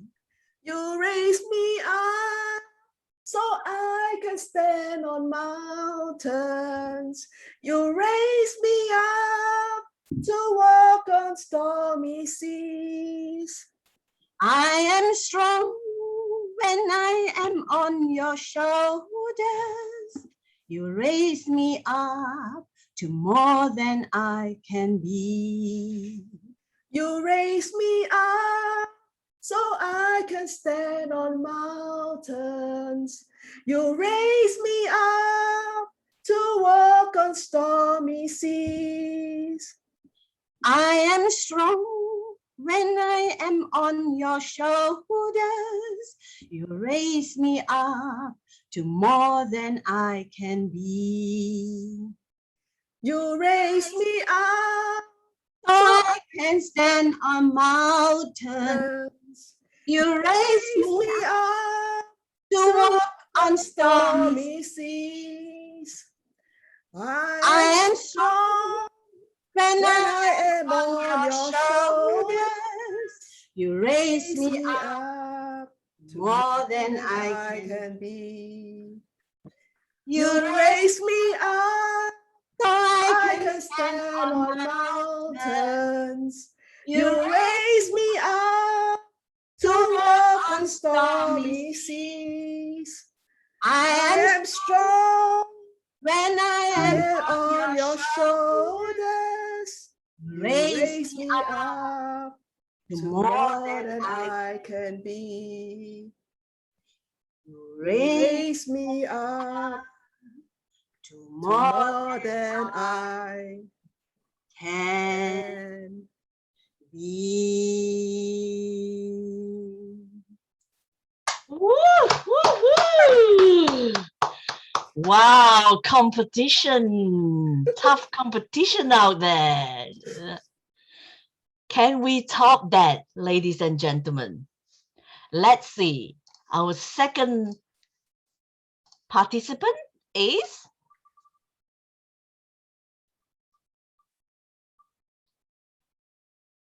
Uncle Dragon Fruit. Woohoo! Let me see where you are, Uncle Dragon Fruit. Ah, here you are. Merry Christmas. Ladies and gentlemen, please welcome Gerald Ong. A whole new world. A whole new world, Gerald Ong. I can show you the world, shining, shimmering, splendid. Tell me, princess, now when did you let your heart decide? I can open your eyes, take you wonder by wonder, over, sideways, and under, on a magic carpet ride. A whole new world, a new fantastic point of view. No one to tell us no, or where to go, or say we are only dreaming. A whole new world, a dazzling place I never knew. But when I am up here, it's crystal clear that now I'm in a whole new world with you. Unbelievable sights, indescribable feeling, soaring, tumbling, feeling through an endless diamond my sun. evaluator is and if they've got the form and I need a form if I'm evaluating. A whole new world, 100,000 things to see. I'm like a shooting star. I come so far, I can't go back to where I used to be. A whole new world with new frontiers to pursue. I chase them everywhere, there is a time to spare. Let me share this whole new world with you. Over to you, Lee. Woohoo! Indeed, it's a whole new world. Yeah. Thank you, Gerald, for your sharing. Thanks, no problem. And now, let's see. Uncle CJ, Uncle CJ. Emmeline. Let me find Emmeline. Fellow Toastmasters and guests, please welcome Emmeline Yi. Colors of the Wind. Colors of the Wind, Emmeline Yi. Thank you, Table Topic Master. You think you own whatever land you land on. The earth is just a dead thing you can claim. But I know every rock and tree and creature has a life, has a spirit, has a name. You think the only people who are people are the people who look and sing like you. But if you walk the footsteps of a stranger, you learn things you never knew, you never knew. Have you ever heard someone cry to the blue corn moon? Or ask the grinning bobcat why he grins? Can you sing with all the voices of the mountain? Can you paint with all the colors of the wind? Can you paint with all the colors of the wind? Come run the hidden pine trails of the forest.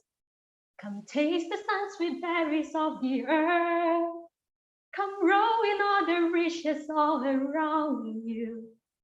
And for once, never wonder what there were. The rainstorm and the river are my brothers. The herald and the otter are my friends.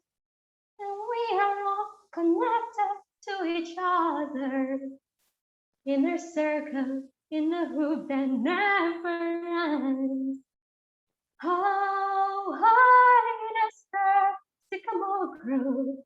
If you cut it down, then you never know. And you never hear the wolf cry to the blue corn moon. For whether we're on white or copper skin, we need to sing with all the voices of the mountain. We need to paint with all the colors of the wind.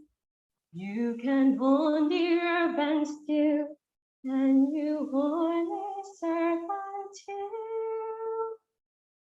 you can paint with all the colors of the wind. Woo! Woohoo!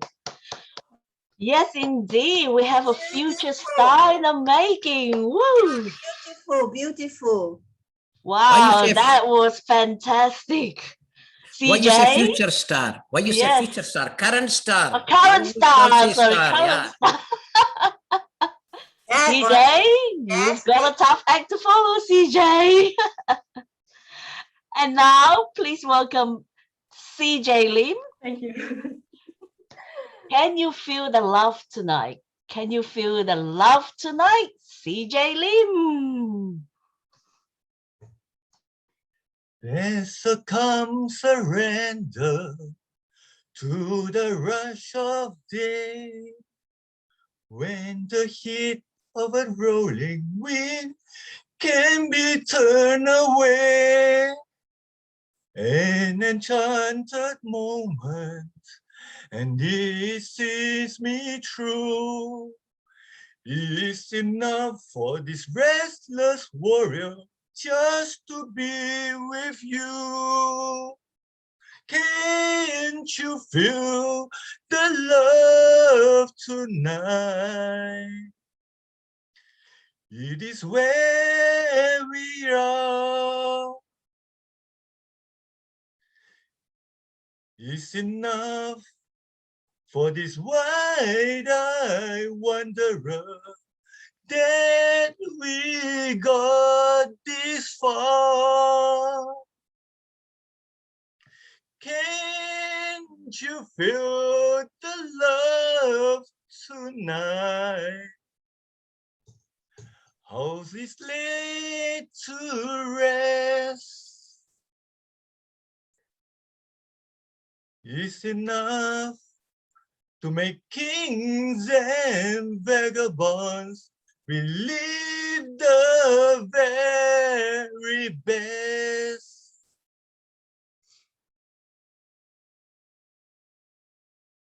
Woohoo!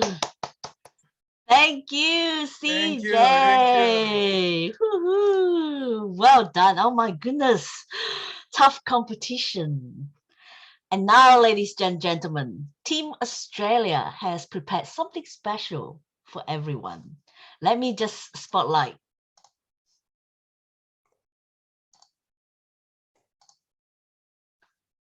Okay, let me just... So this is a segment, a special segment for everyone. Jason, can you change your virtual background, please? Just give me a second. Yeah. Damn it, it doesn't allow me to change it.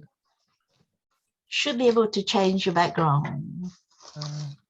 Oh, there. Yep. Okay. Yeah. And remember, this is a special segment for everyone, especially from Team Australia. It's a Mandarin song called Ming Ming Bai Bai 我的心, or translated to English, understand my heart. Ladies and gentlemen, please welcome Team Australia. 明明白白我的心，渴望一份真感情。曾经为爱伤透了心，为什么甜蜜的梦容易醒？你有一双温柔的眼睛，你有善解人意的心灵。如果你愿意，请让我靠近，我想你会明白我的心。星光长浪风儿轻，最是伤透女人心。告别节日恋情，把那创伤抚平，不再流泪到天明。我明明白白你的心，渴望一份真感情。我曾经为爱伤透的心，为什么甜蜜的梦容易醒？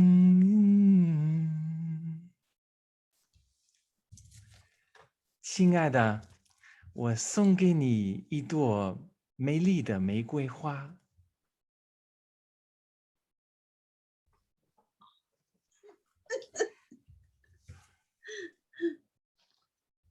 Thank you, everyone. Wow. Wow, wow, wow. That was a special segment from Team Australia. Wow, wow, wow. And now, ladies and gentlemen, just before we go on a break, we will vote again for your best a cappella singer. All qualified. Thank you, Madam Timer. But I don't know about us. Because I'm ourselves. Okay, now vote. That's right. Please vote for your best a cappella singers. Where is the... Can you see? The link is in the chat. No, I don't see it. Can everyone see the link in the chat? Yep. Yeah. Okay. It left after you have to go back 4 or 5 chat messages above. You will see the link. Yeah. All right. Got it. 20 more seconds.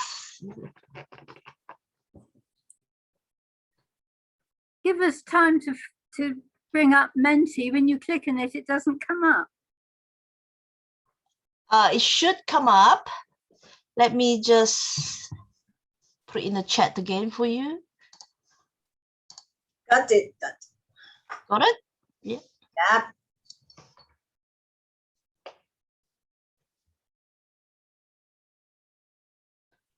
Okay, 10.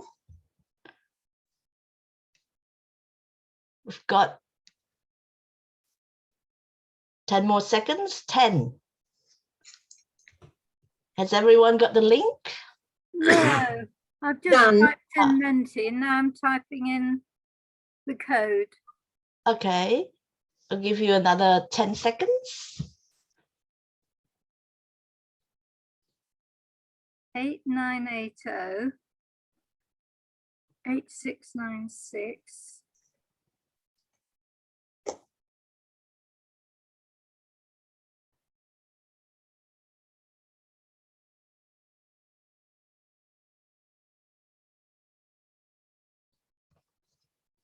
Actually, everybody is a winner, whatever is the result, because everybody sang very, very well. Okay. I really appreciate everybody's voice. I irrespective of the results, but I want to say that everyone did that, and thanks to Lee for organizing this type of things.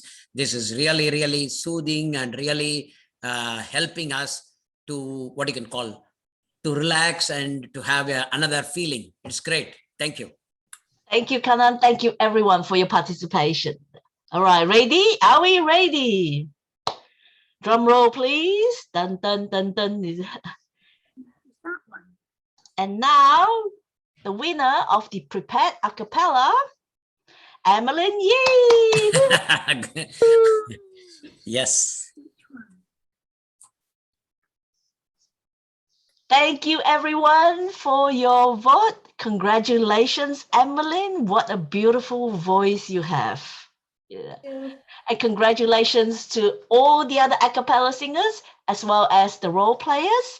We do have some things as well, so we will do that during the break. I think because it's now time to move on to the the prepared speech and evaluation segment.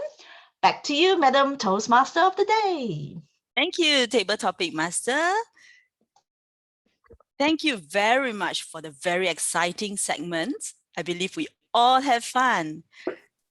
DTM Lee has put us in different roles, and after the role play, she actually had people singing, and the beautiful voices just had us all blown away. I was so happy to be the timer at the beginning because when I turned on the timer, I was actually behind dancing away. I was dancing away as you all were singing. It was so beautiful. It is now 10:58. I believe it is time for a short break. We will take a 5 minutes break and let's all be back at 11:03. All right, see you all back at 11:03. Yeah, Patricia and Willie, I have a question. Can I ask you now? Sure. My speech is for 10 to 12 minutes, but if you want me to speak only for 5 to 7 minutes, I can cut short of my speech to say my speech as per the project guideline.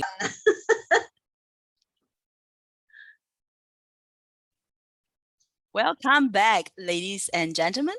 Welcome back to the second half of the meeting, the prepared speech segment. We will hear from 3 speakers tonight, sharing their thoughts on their pathway projects that they are completing. Our speaker for tonight is Toastmaster Asmina Gulani. She is speaking on her project, Persuasive Influence, Level 2, Learning Your Style, Active Listening. May I please invite her evaluator to read the project purpose statement. DTM Kanan Sankara is the evaluator for the speech. Asmina is going to give us speech and she is going to persuade us to do something. I'm going to keep it in suspense so that people can understand what she's going to do, what she's going to ask us to do. This is a great speech, 5 to 7 minutes, and back to you, Madam Toastmaster. Thank you. I would like to remind the speaker to please pin the timer. Kindly pin the timer. Toastmaster Asmina Gulani's favorite quote is, "Time is money." She works in the government industry and loves doing public speaking. She enjoys running and she engages in voluntary services. Please give a thunderous round of applause for Toastmaster Asmina Gulani with diversity and pluralism. Diversity and pluralism. Toastmaster Asmina Gulani. Thank you, fellow Toastmasters and guests.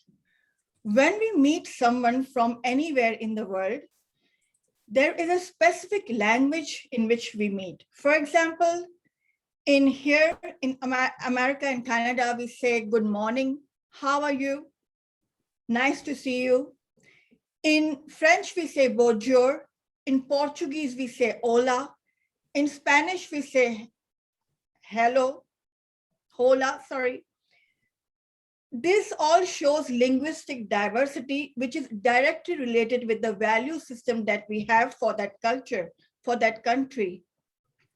The ground reality is that we meet everyone everywhere. I meet as many people within a week than my grandfather has met within the whole year. So what is diversity? This we can see through the lens of example. A study was conducted between 6-month-old baby at the time of birth to see the biases they are born with. 2 types of cereals were offered to the babies, the honey Cheerios and nutcrackers, and baby was asked to prefer one over another. The baby chose one over another, and then the babies were shown puppet to choose from. And the babies chose the puppet that was associated with the cereals of their choices. Again, the babies were shown the puppets.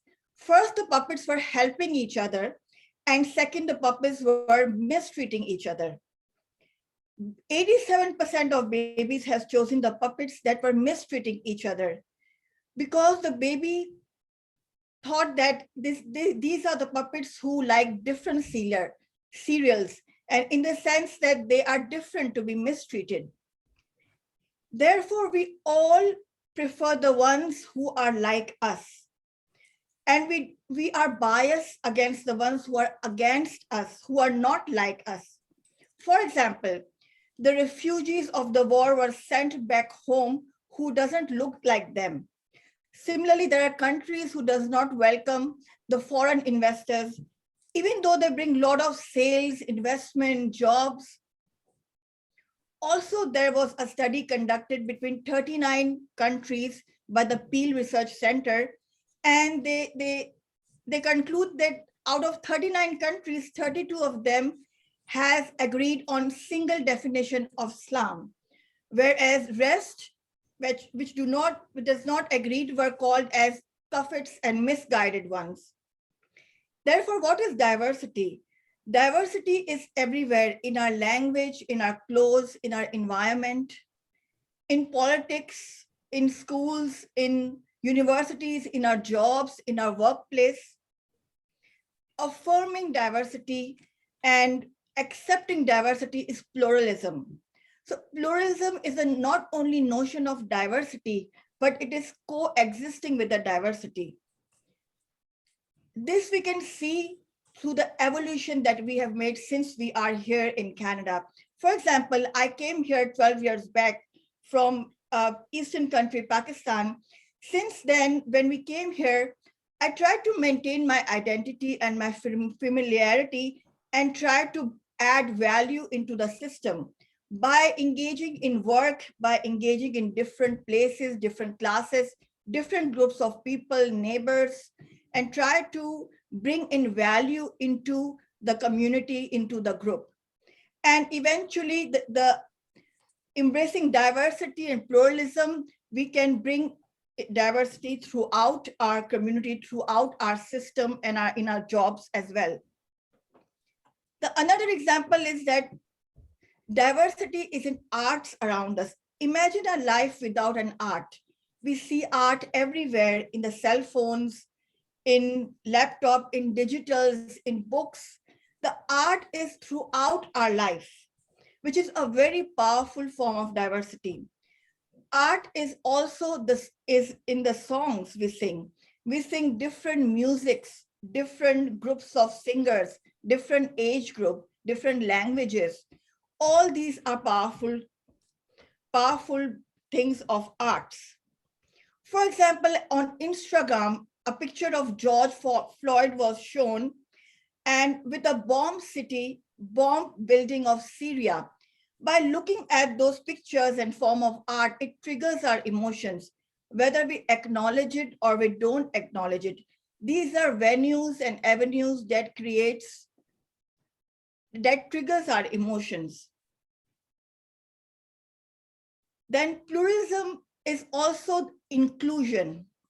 Inclusion means, for example, I say I will tolerate acceptance, but I will not accept the tolerance. That means that I will tolerate someone and I have implied hierarchy, permission for me to exist.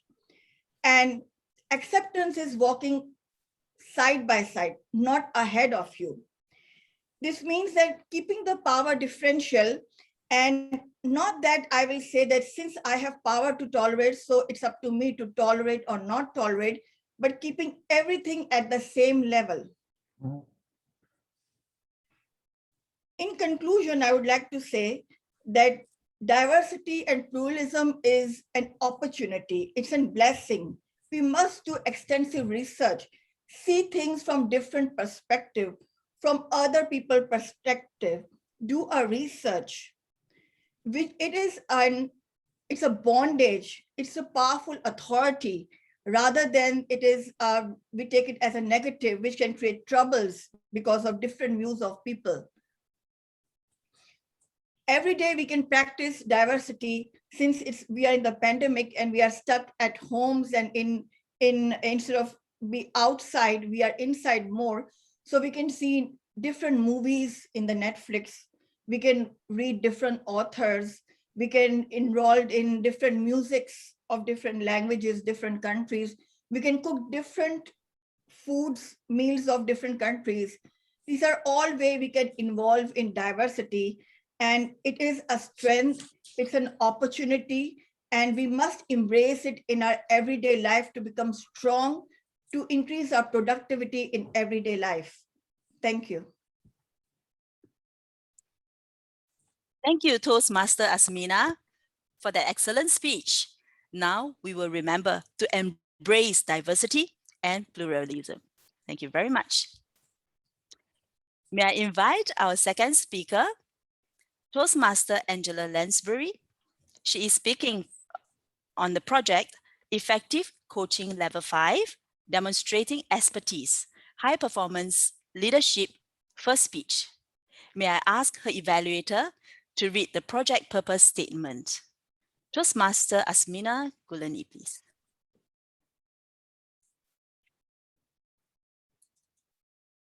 Thank you, Patricia. Thank you. I think Angela is presenting effective level 5 power leadership speech, and I would like to welcome Angela. Thank you. Toastmaster Angela Lansbury is an author as well as a blogger. Her books include Wedding Speeches and Toasts, Quick Quotations, Who Said What When, and an upcoming ebook, Improve Your English with Angela. You can read her blogs on speeches, travel, and dress on blogger.com. Toastmaster Angela Lansbury has completed 4 paths in Pathways: presentation mastery, engaging humor, dynamic leadership, and visionary communication. Please put your hands together for Toastmaster Angela Lansbury with Coaching a Committee. Coaching a Committee, Toastmaster Angela Lansbury. Thank you very much, Patricia.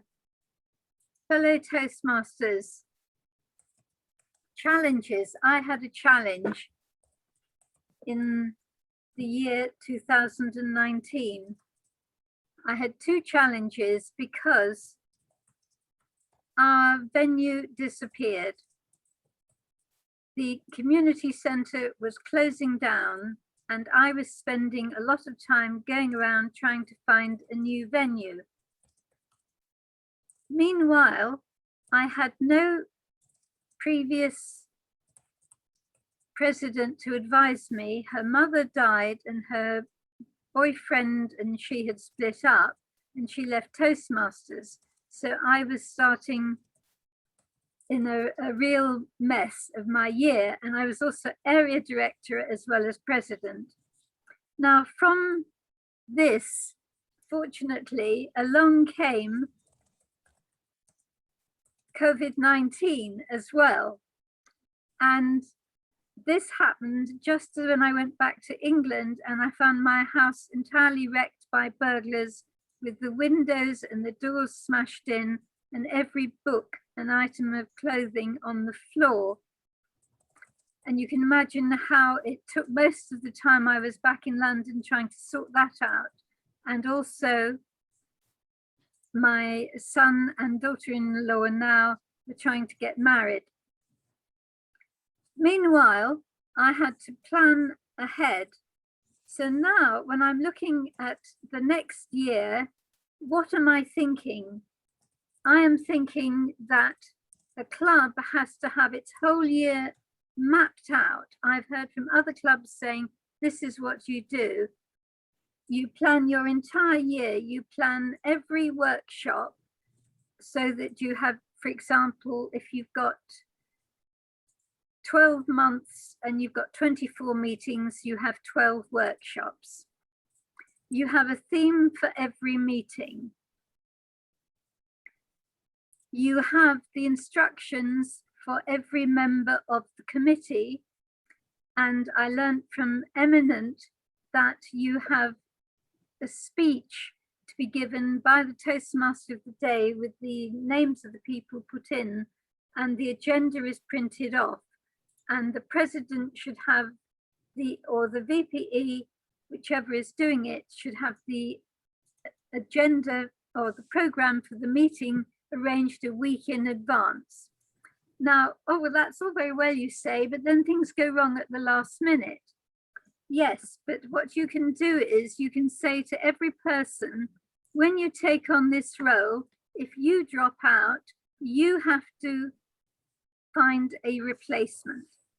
So that if a speaker drops out, they must find a replacement, because otherwise you end up in a situation where the president is left doing the presidential role, the opening speech, the ending speech, doing a speech, doing an evaluation, and chasing up people who've dropped out. And it's a nightmare. And the result of that is you get what is sometimes known as burnout, which means that somebody like a president is doing too much work, and the next year they collapse, they don't want any roles, or they leave Toastmasters altogether. So the more you can plan in advance, the better off you are. And the more you can print off, the better off you are. For example, I'm putting together folders and I'm printing off, literally physically printing off, the evaluation forms for every speech. And I'm also noting down the names of every person I meet and taking their photograph and putting them in my contacts list, so that when I need to contact someone, I know them already and can easily find them. Now, this of course takes time, but I am coaching everyone I'm coaching to follow this system and to plan everything in advance. That is the ideal. I've learned from the presidents, I've learned from people like Willie, I've learned from Alicia. All the time you can see what you're doing wrong, but you've got to delegate and you've got to plan. So my plan is for the next year, for BHA and for the club I'm coaching, which is Neesoon South, I must get everything planned for the whole year. I hope you'll take the advice, and I can tell you now, I'm looking for committee members for both these clubs. If you think you'd like to be a committee member, come and help me. And if you want to understudy any role on a committee, come and help one of my two clubs or just me. I'd be delighted to hear from you. And if you just want help with your club, we can do some liaising together. Back to you, Toastmaster of the Day. Thank you, Toastmaster Angela Lansbury. Very happy to hear from you today. Surely we will all start planning and having a system so that we can do well. Now, let me just invite our third speaker for the day. I must mention today we have the speakers doubling up as evaluators. So that is how dynamic our club can get. Toastmaster DTM Kanan Sankara is speaking on the project Effective Coaching Level 5, Demonstrating Expertise Reflects on Your Path. May I please invite his evaluator to read the project purpose statement. Toastmaster Angela Lansbury, please.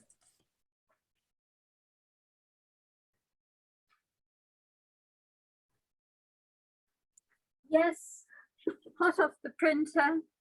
Thank you, Toastmaster Angela. The purpose of this project is for the member to apply his leadership and planning knowledge. No, that's not it. That is not that.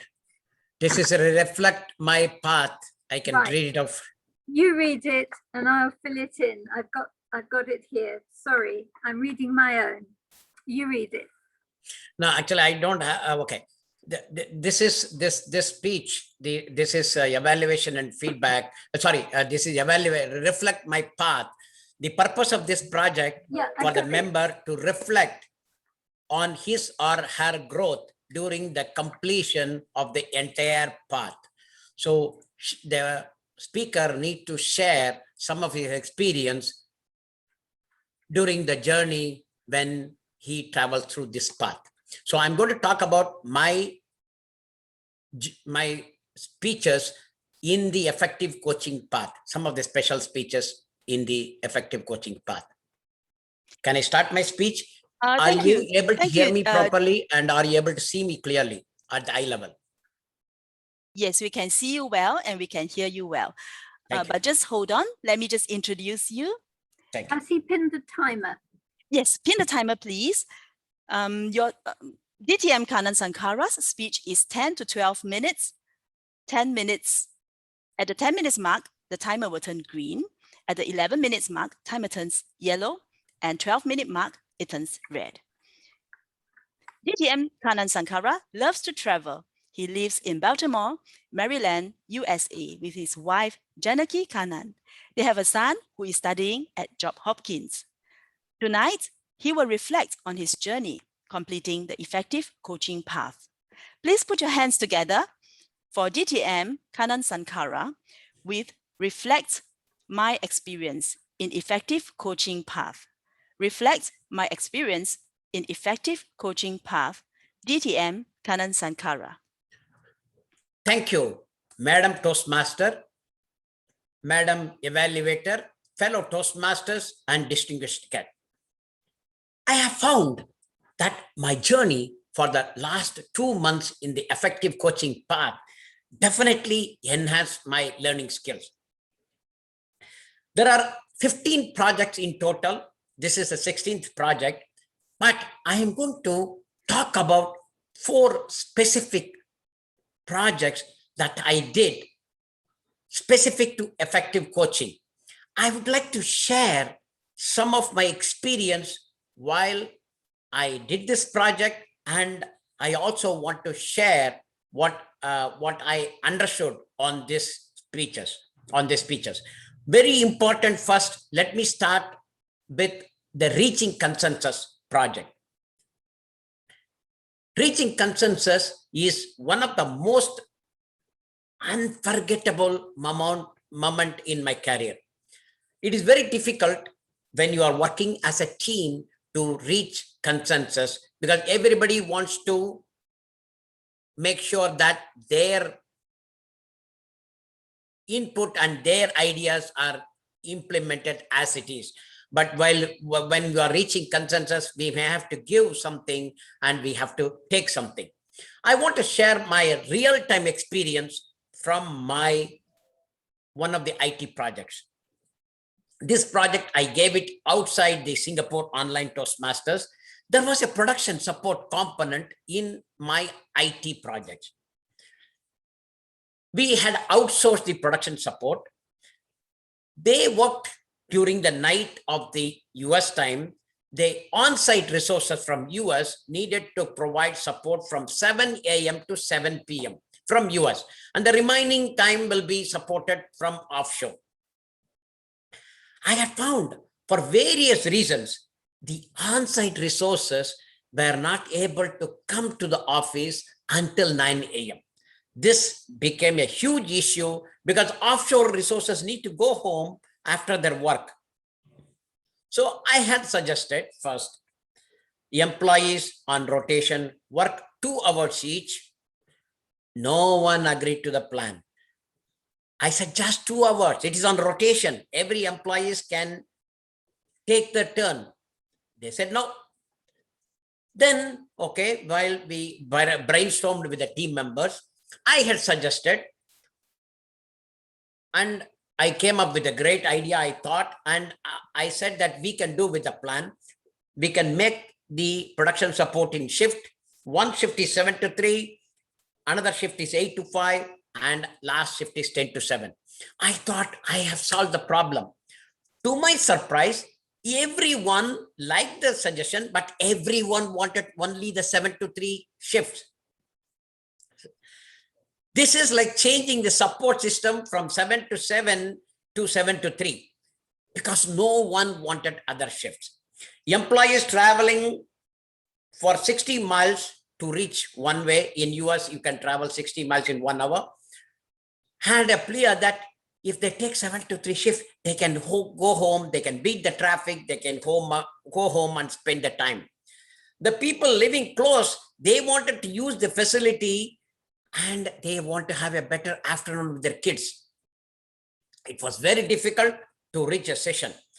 After that, I brought everyone to a team and we started deliberating what needs to be done. Toastmasters discuss for, sorry, not Toastmasters, the employees discuss for many hours. Actually, we had gone through multiple meetings to achieve that. And then we made a decision by reaching consensus. Everybody agreed that this will be implemented on a shift basis, 7 to 3, 8 to 5, 10 to 7, and everybody will have a shift. 1 week, people will be 7 to 3, next week 8 to 5, and third week 10 to 7. Then roll back to 7 to 3. That way, we were able to cover 7 to 7. Reaching consensus is important. This process, getting consensus, was difficult, but it was a rewarding experience because some of the people have to give something and they need to save time. Sometimes the process may be difficult, but some compromise needs to be done. That is a lesson I learned it. The second project, you know me, I am working in multiple clubs, and I always bring the better and best practices of one club to another club. I worked with District 21, some of the senior members like Dorothy Miller and Susan Rieger. We documented how to run online contest. This I took us as a high performance project in this effective coaching path. And actually, Dorothy and Susan did the documentation. I experimented. I ran online contests, one at Buddies and another at another club. And I also included in-person, some of the, not in-person, some of the, once again, online contests, but this was for District 18. We tested this project. This project ran for time. The draft document was shared, and this will be helping us to do further online contest in my life in the coming years. Now, there is one more project that I want to talk. Actually, I gave this speech in Singapore online, and our Toastmaster of the day, Patricia, evaluated this, but I'm going to just show the gist of the project. This is called improvement by positive coaching. What happened? I want to share here. When you are coaching, I'm not going to say what is the difference between coaching and mentoring. Coaching is just a task-based advising that helps Toastmasters to improve and master skills. You know that there are coaches for athletics, business people, public speaking, life coaches, and every area. When you say coaches, they are for a short-term connection, and with the learners, based on their skill, whatever is being taught, they do that. I was doing this. I was sharing my experience while I was being a coach. I'm going to share this incident also. Just some of the people might have already heard, but for the benefit of others, I'm going to say that. Some years back, when I was young, I used to be the go-to person for MS project. I used to coach my colleagues and new employees on IT project management. I had acquired PMP certification, and I was strong in MS project, and I used to teach PMP. I tried to spend, one of the new employee could not show any improvement. She did not, actually, the employee did not understand anything. I tried to spend more time with that person, but I could not find any improvement. I talked about this to my guru. My guru means my mentor. One day, he was casually sitting in a nearby desk and closely watched when it was a past, watched my coaching style with the employee. After the coaching was over, he called me separately and told me he identified that issue. I asked, what is that? Please tell me, please tell me. You know me, how I am. He asked me, how would you tell your wife that the chicken is burnt? I said, I'm a vegetarian. I did not understand what he wanted to say. He got irritated. He said, okay, leave alone the chicken. How will you tell your wife that the potato is burnt? I told him that I would tell the potato is burnt. He told me immediately, your marriage would not last long. He asked me to try differently. He told me to include many positive things and pack the improvement in between. Remember the sandwich approach in the evaluation technique? On that week, when my wife cooked potato and she burnt a little bit, I told her the same thing. You are beautiful. I love your beauty. I want to see the same golden color in the potato fry. However, you love me a lot and you roasted the potato in my color, which is more towards black. I know that you love me, but I want to see you in the potato. Fellow Toastmasters, it worked very well. And my wife took more care while cooking the vegetable. I also learned sharing improvement is not telling bluntly that this is not right, but telling the improvement packed in a sandwich approach. After that, I did many evaluation and I could do that very well. I also did a couple of projects, special projects in Phoenix Toastmaster. This is the same research and presenting, but I talked about the COVID vaccination. I went to the COVID site and I took all the details that CDC provide in USA. And then I talked that to the Peru audience, Peru in Lima, and I told them, please get vaccinated immediately, because that is very important, because some of the countries feel vaccination is not required. Vaccination is going to create problem. So I told them, please vaccinate. It is not having any issue. Fellow Toastmasters, overall, this journey was a great lesson learned for me. I tried to relate some of the projects. When I do these projects, effective coaching, I go and review the projects in the pathways in the Toastmaster site and religiously follow those. So fellow Toastmasters, when you have a chance, when you are doing that, use the Toastmaster site, print the project, read it thoroughly instead of just giving a speech, understand what it does, and then provide the speech. It is a good travel for me, and I hope that every one of you also will enjoy the same. Back to you, Madam Toastmaster. Thank you, DTM Kanan Sankara. We have learned again just by hearing your speech. I just had my COVID vaccination, completed my second jab 2 days ago. So I'm with you on that. Thank you. Now, can we have the timers report, please?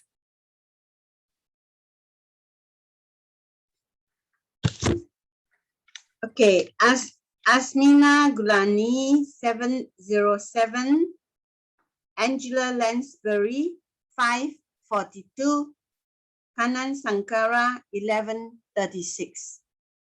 All qualified. Thank you.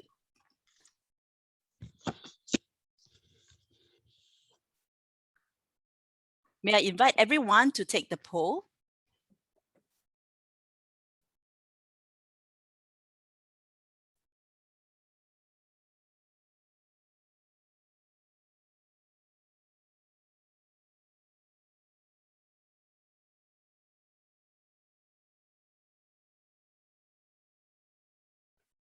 %93 has voted. That is 14 out of 15. I think we are good. Thank you. Now it is time to, do we share the results now or should we share it later, Mr. Club President? Or, sorry, later. We'll do it later, after the break. All right, now it is time for a short break. Let's take a 5 minutes break and be back at 11:45. Thank you. Patricia, you only share the result.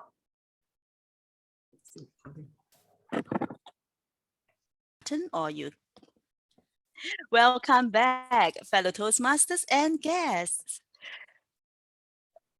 Welcome back to the third segment of tonight's meeting, the evaluation and report segment. Active listening helps in giving evaluations. With emphasis on the content and delivery, our evaluators tonight will state their commendations and recommendations. May I remind the evaluators to please pin the timer.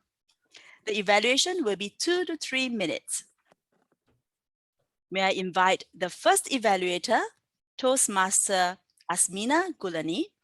Toastmaster Asmina Gulani's favorite quote is, "Time is money." I shall now invite Toastmaster Asmina to give us her evaluation.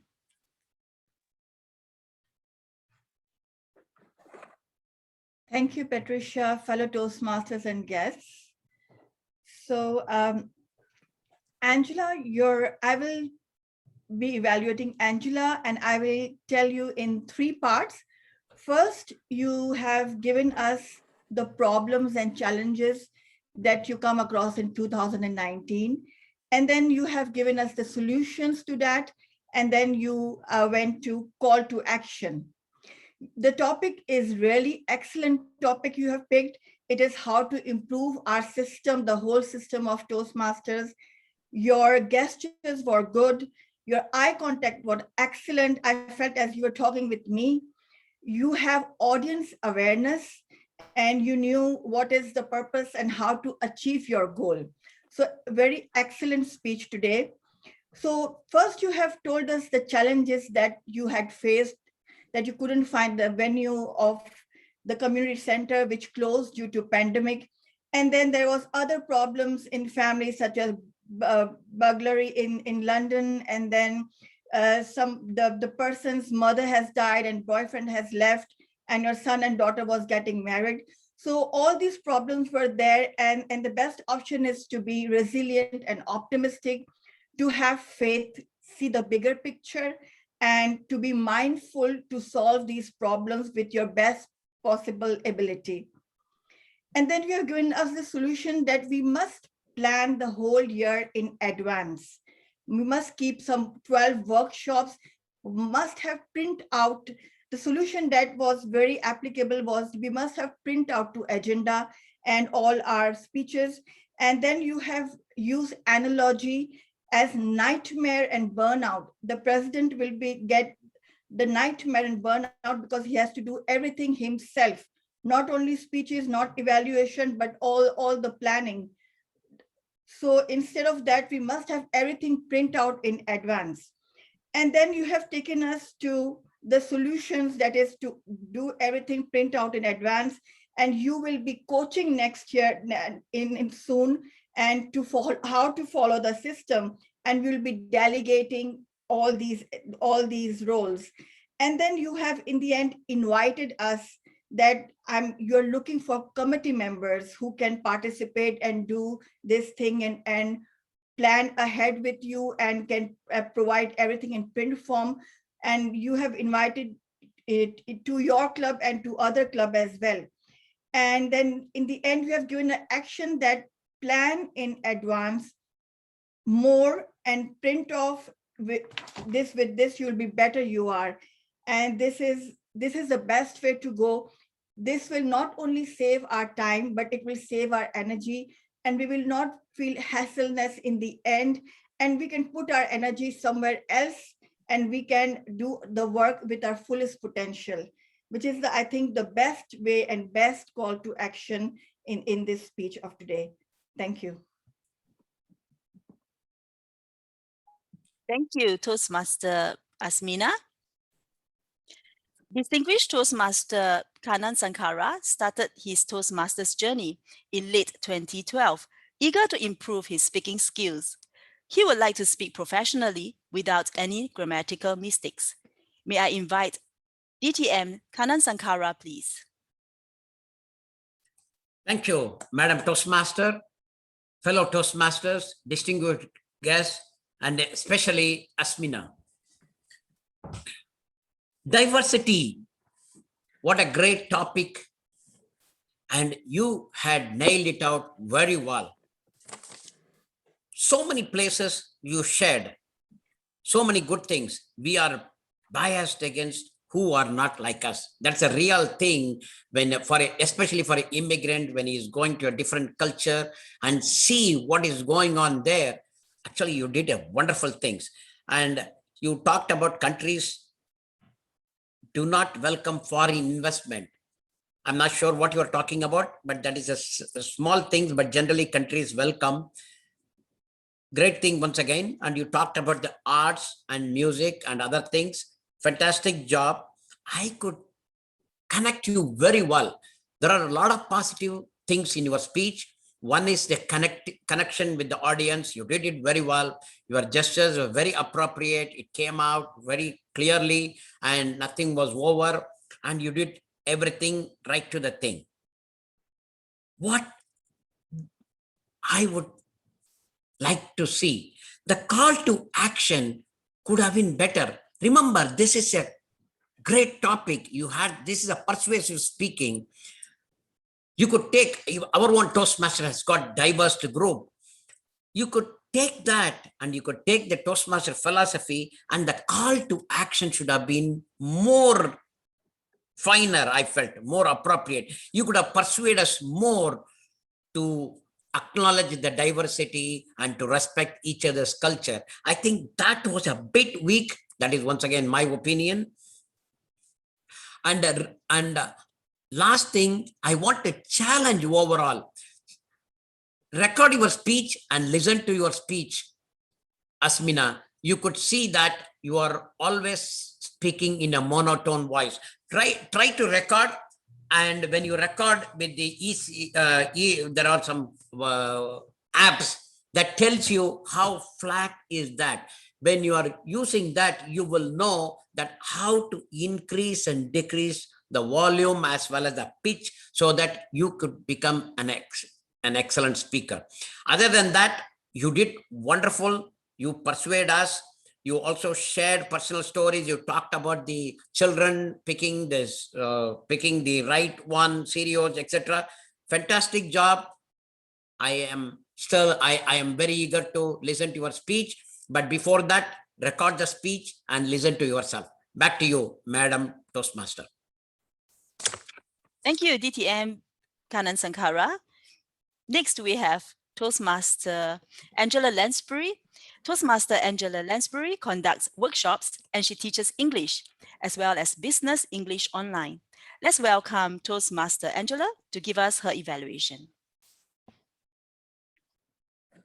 Good evening, everybody, or good morning or good afternoon if you're somewhere else in the world. Well, Canon, as usual, we had a wonderful, instructive story from you, a series of stories which gave us the benefit of your experience and reflect on my path. Now, I'm under the impression that the path is effective coaching, and the particular project that you enjoyed most was reaching consensus, which is the first project which is different because most of the paths, the fundamentals are icebreaker and evaluation and so on, which are all the same, and learning your style mostly are about leadership and communication. And as soon as they differ, that's when you started to enjoy reaching consensus. And what I particularly liked was you gave us a personal story about all the challenges you had in explaining this project on reaching consensus and analyzing it. And the consensus was getting everyone to agree to time when they all wanted a particular shift. They liked the idea of shifts, but only if they got the one they preferred. I wasn't quite sure on what the method was that we had to apply. Was it simply to get everyone together and get them to work out the answer, or was it to think of the process you've gone through at the end. What you did particularly well was relate the story to us in a magical way. I noticed you got quite breathy, and when you got to the point that was difficult, your voice went like this, and I could really see the strain. So that was excellent.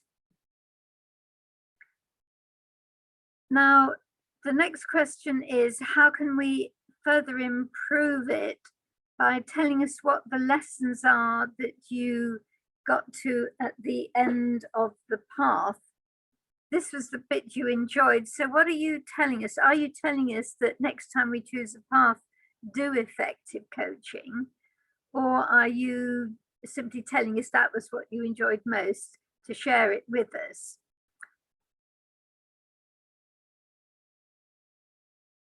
I did enjoy also when you told us that you learned how to use the sandwich method, and how this is applied both in real life to your marriage and in the workplace, because this is one of the things people think about when they're doing a path. It's if it's about leadership, does it actually apply to me? For example, if I'm retired? And the answer is yes, it does. So that was very handy. I thought it was a very good speech. I learned a lot. I loved your personal stories, and I found that you gave us calls to action which applied to us in every aspect of our lives. Back to you, Toastmaster of the Day. Thank you, Toastmaster Angela. May we have the timer's report, please? And then we'll take our poll. Adam, timer? Yes, yes. Thank you. Asmina 3.18, Kanan 2.54, Angela 3.40. So Angela is overtime.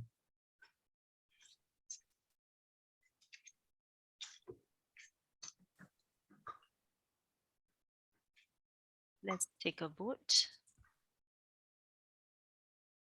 38% has voted. 9%. 84% has voted.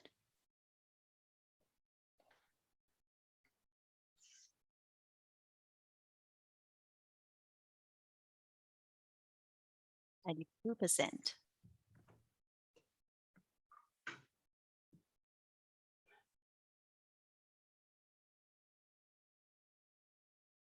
Thank you. We'll end the poll.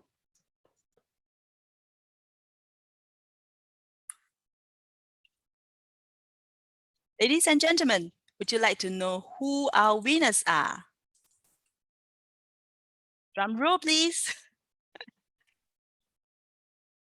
May I just confirm, Club President, may I announce, or would you like to do the announcement? Could you do the announcement for the best speakers?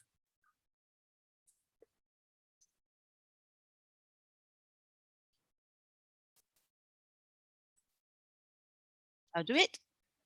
All right, are you ready?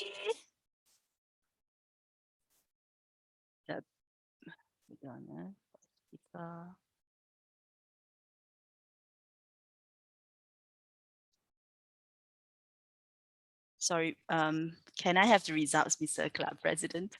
I don't have the result for the best speaker.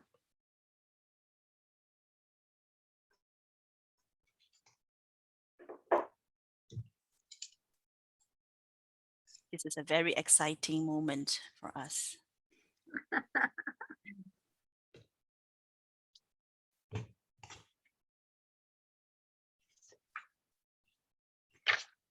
Just give us a second. This just increases the excitement. Mr. Club President, can you please let me know who is the best speaker, or would you announce it? I'm sorry, I didn't catch that just now, but I did see who the best evaluator is, and I'm so happy to announce it. Can I know who is the best speaker? Drum roll, drum roll.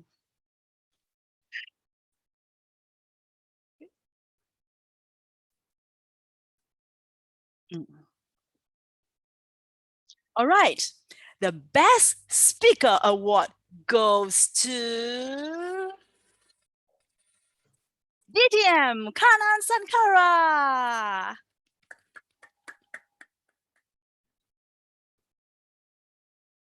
Now the best evaluator award goes to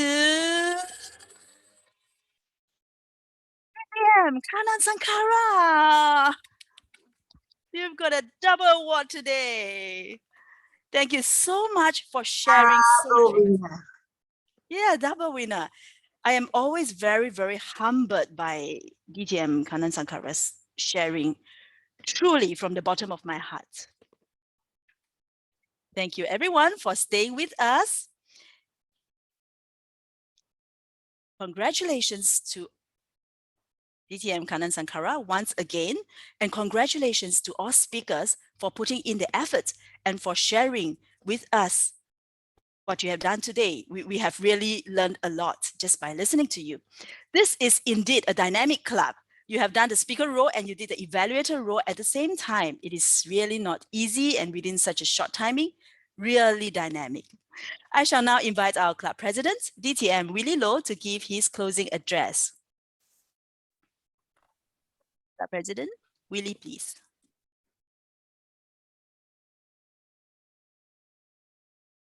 Thank you, Toastmaster of the day or the morning. First of all, let us welcome back our BPE of SGI Dynamic Club, Alicia, DTA Alicia Chan. After taking a break of 7 meetings, and she will be back to continue to arrange the meeting.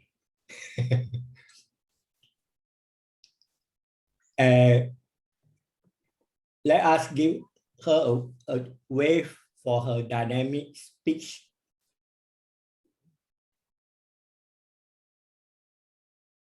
Workshop speech after she take a break. Let me leave you with a quote by Andrew Ray.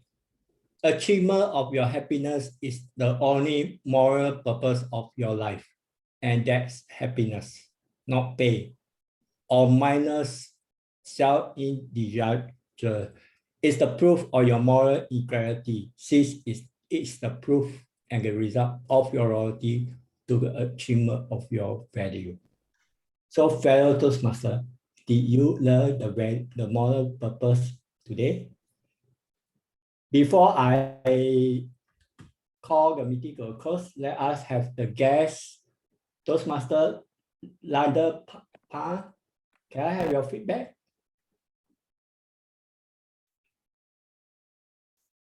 Thank you, Club President Willie. I had a wonderful time. It was a wonderful evening. Got to meet new people.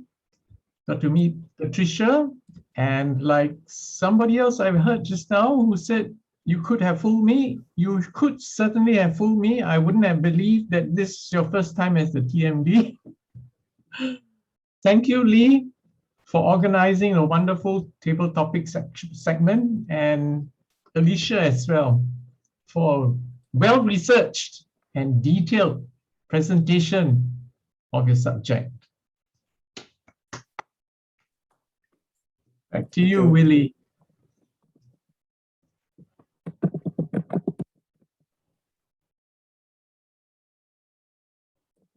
Thank you, Toastmaster Landa. Okay, let us Emily E. Thank you, Billy. I think tonight is really a very good way to spend my Friday night. And this club is so full of amazing and impressive people. guests or the members of this club. There are so many good speakers here that I learned a lot from.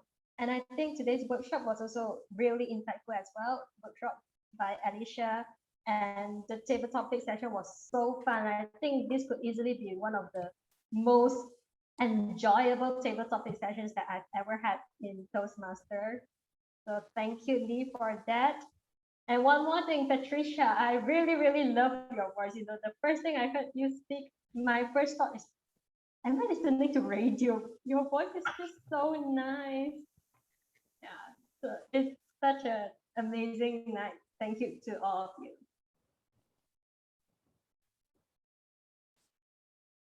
Thank you, Toastmaster Emily. Let us have Toastmaster Grace Wong for your feedback. Thank you, Winnie. This is the first time that I attend your CUP chapter meeting.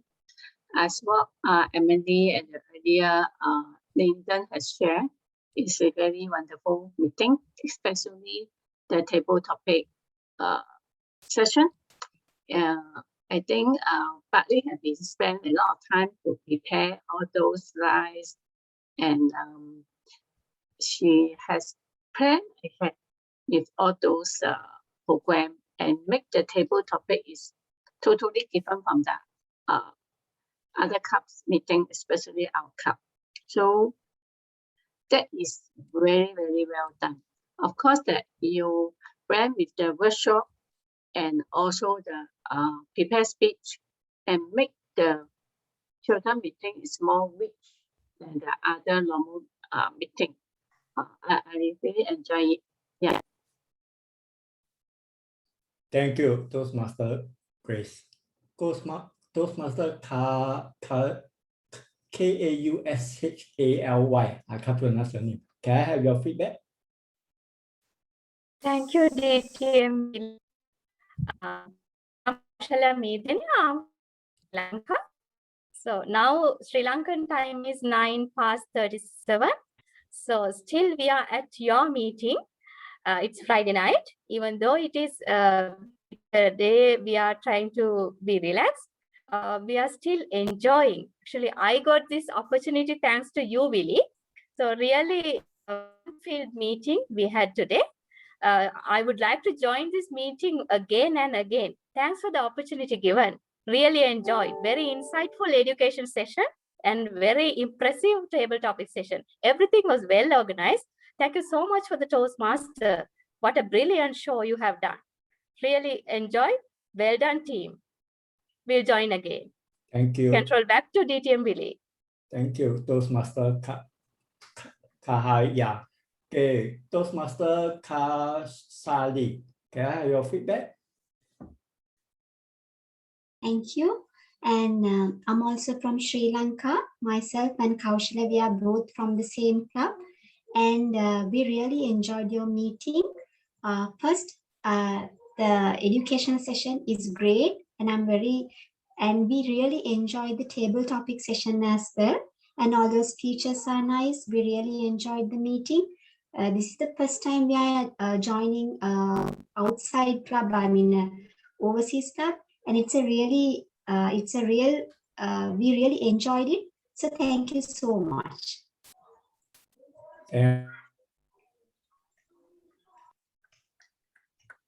Thank you, Toastmaster Kaushally. I declare the meeting adjourned to next Friday, same time, same day. So who will be the workshop speaker? Is that Alicia again or Toastmaster Lee Bartley? What is the topic? How to create an inspiration speech. Last week, some of you have heard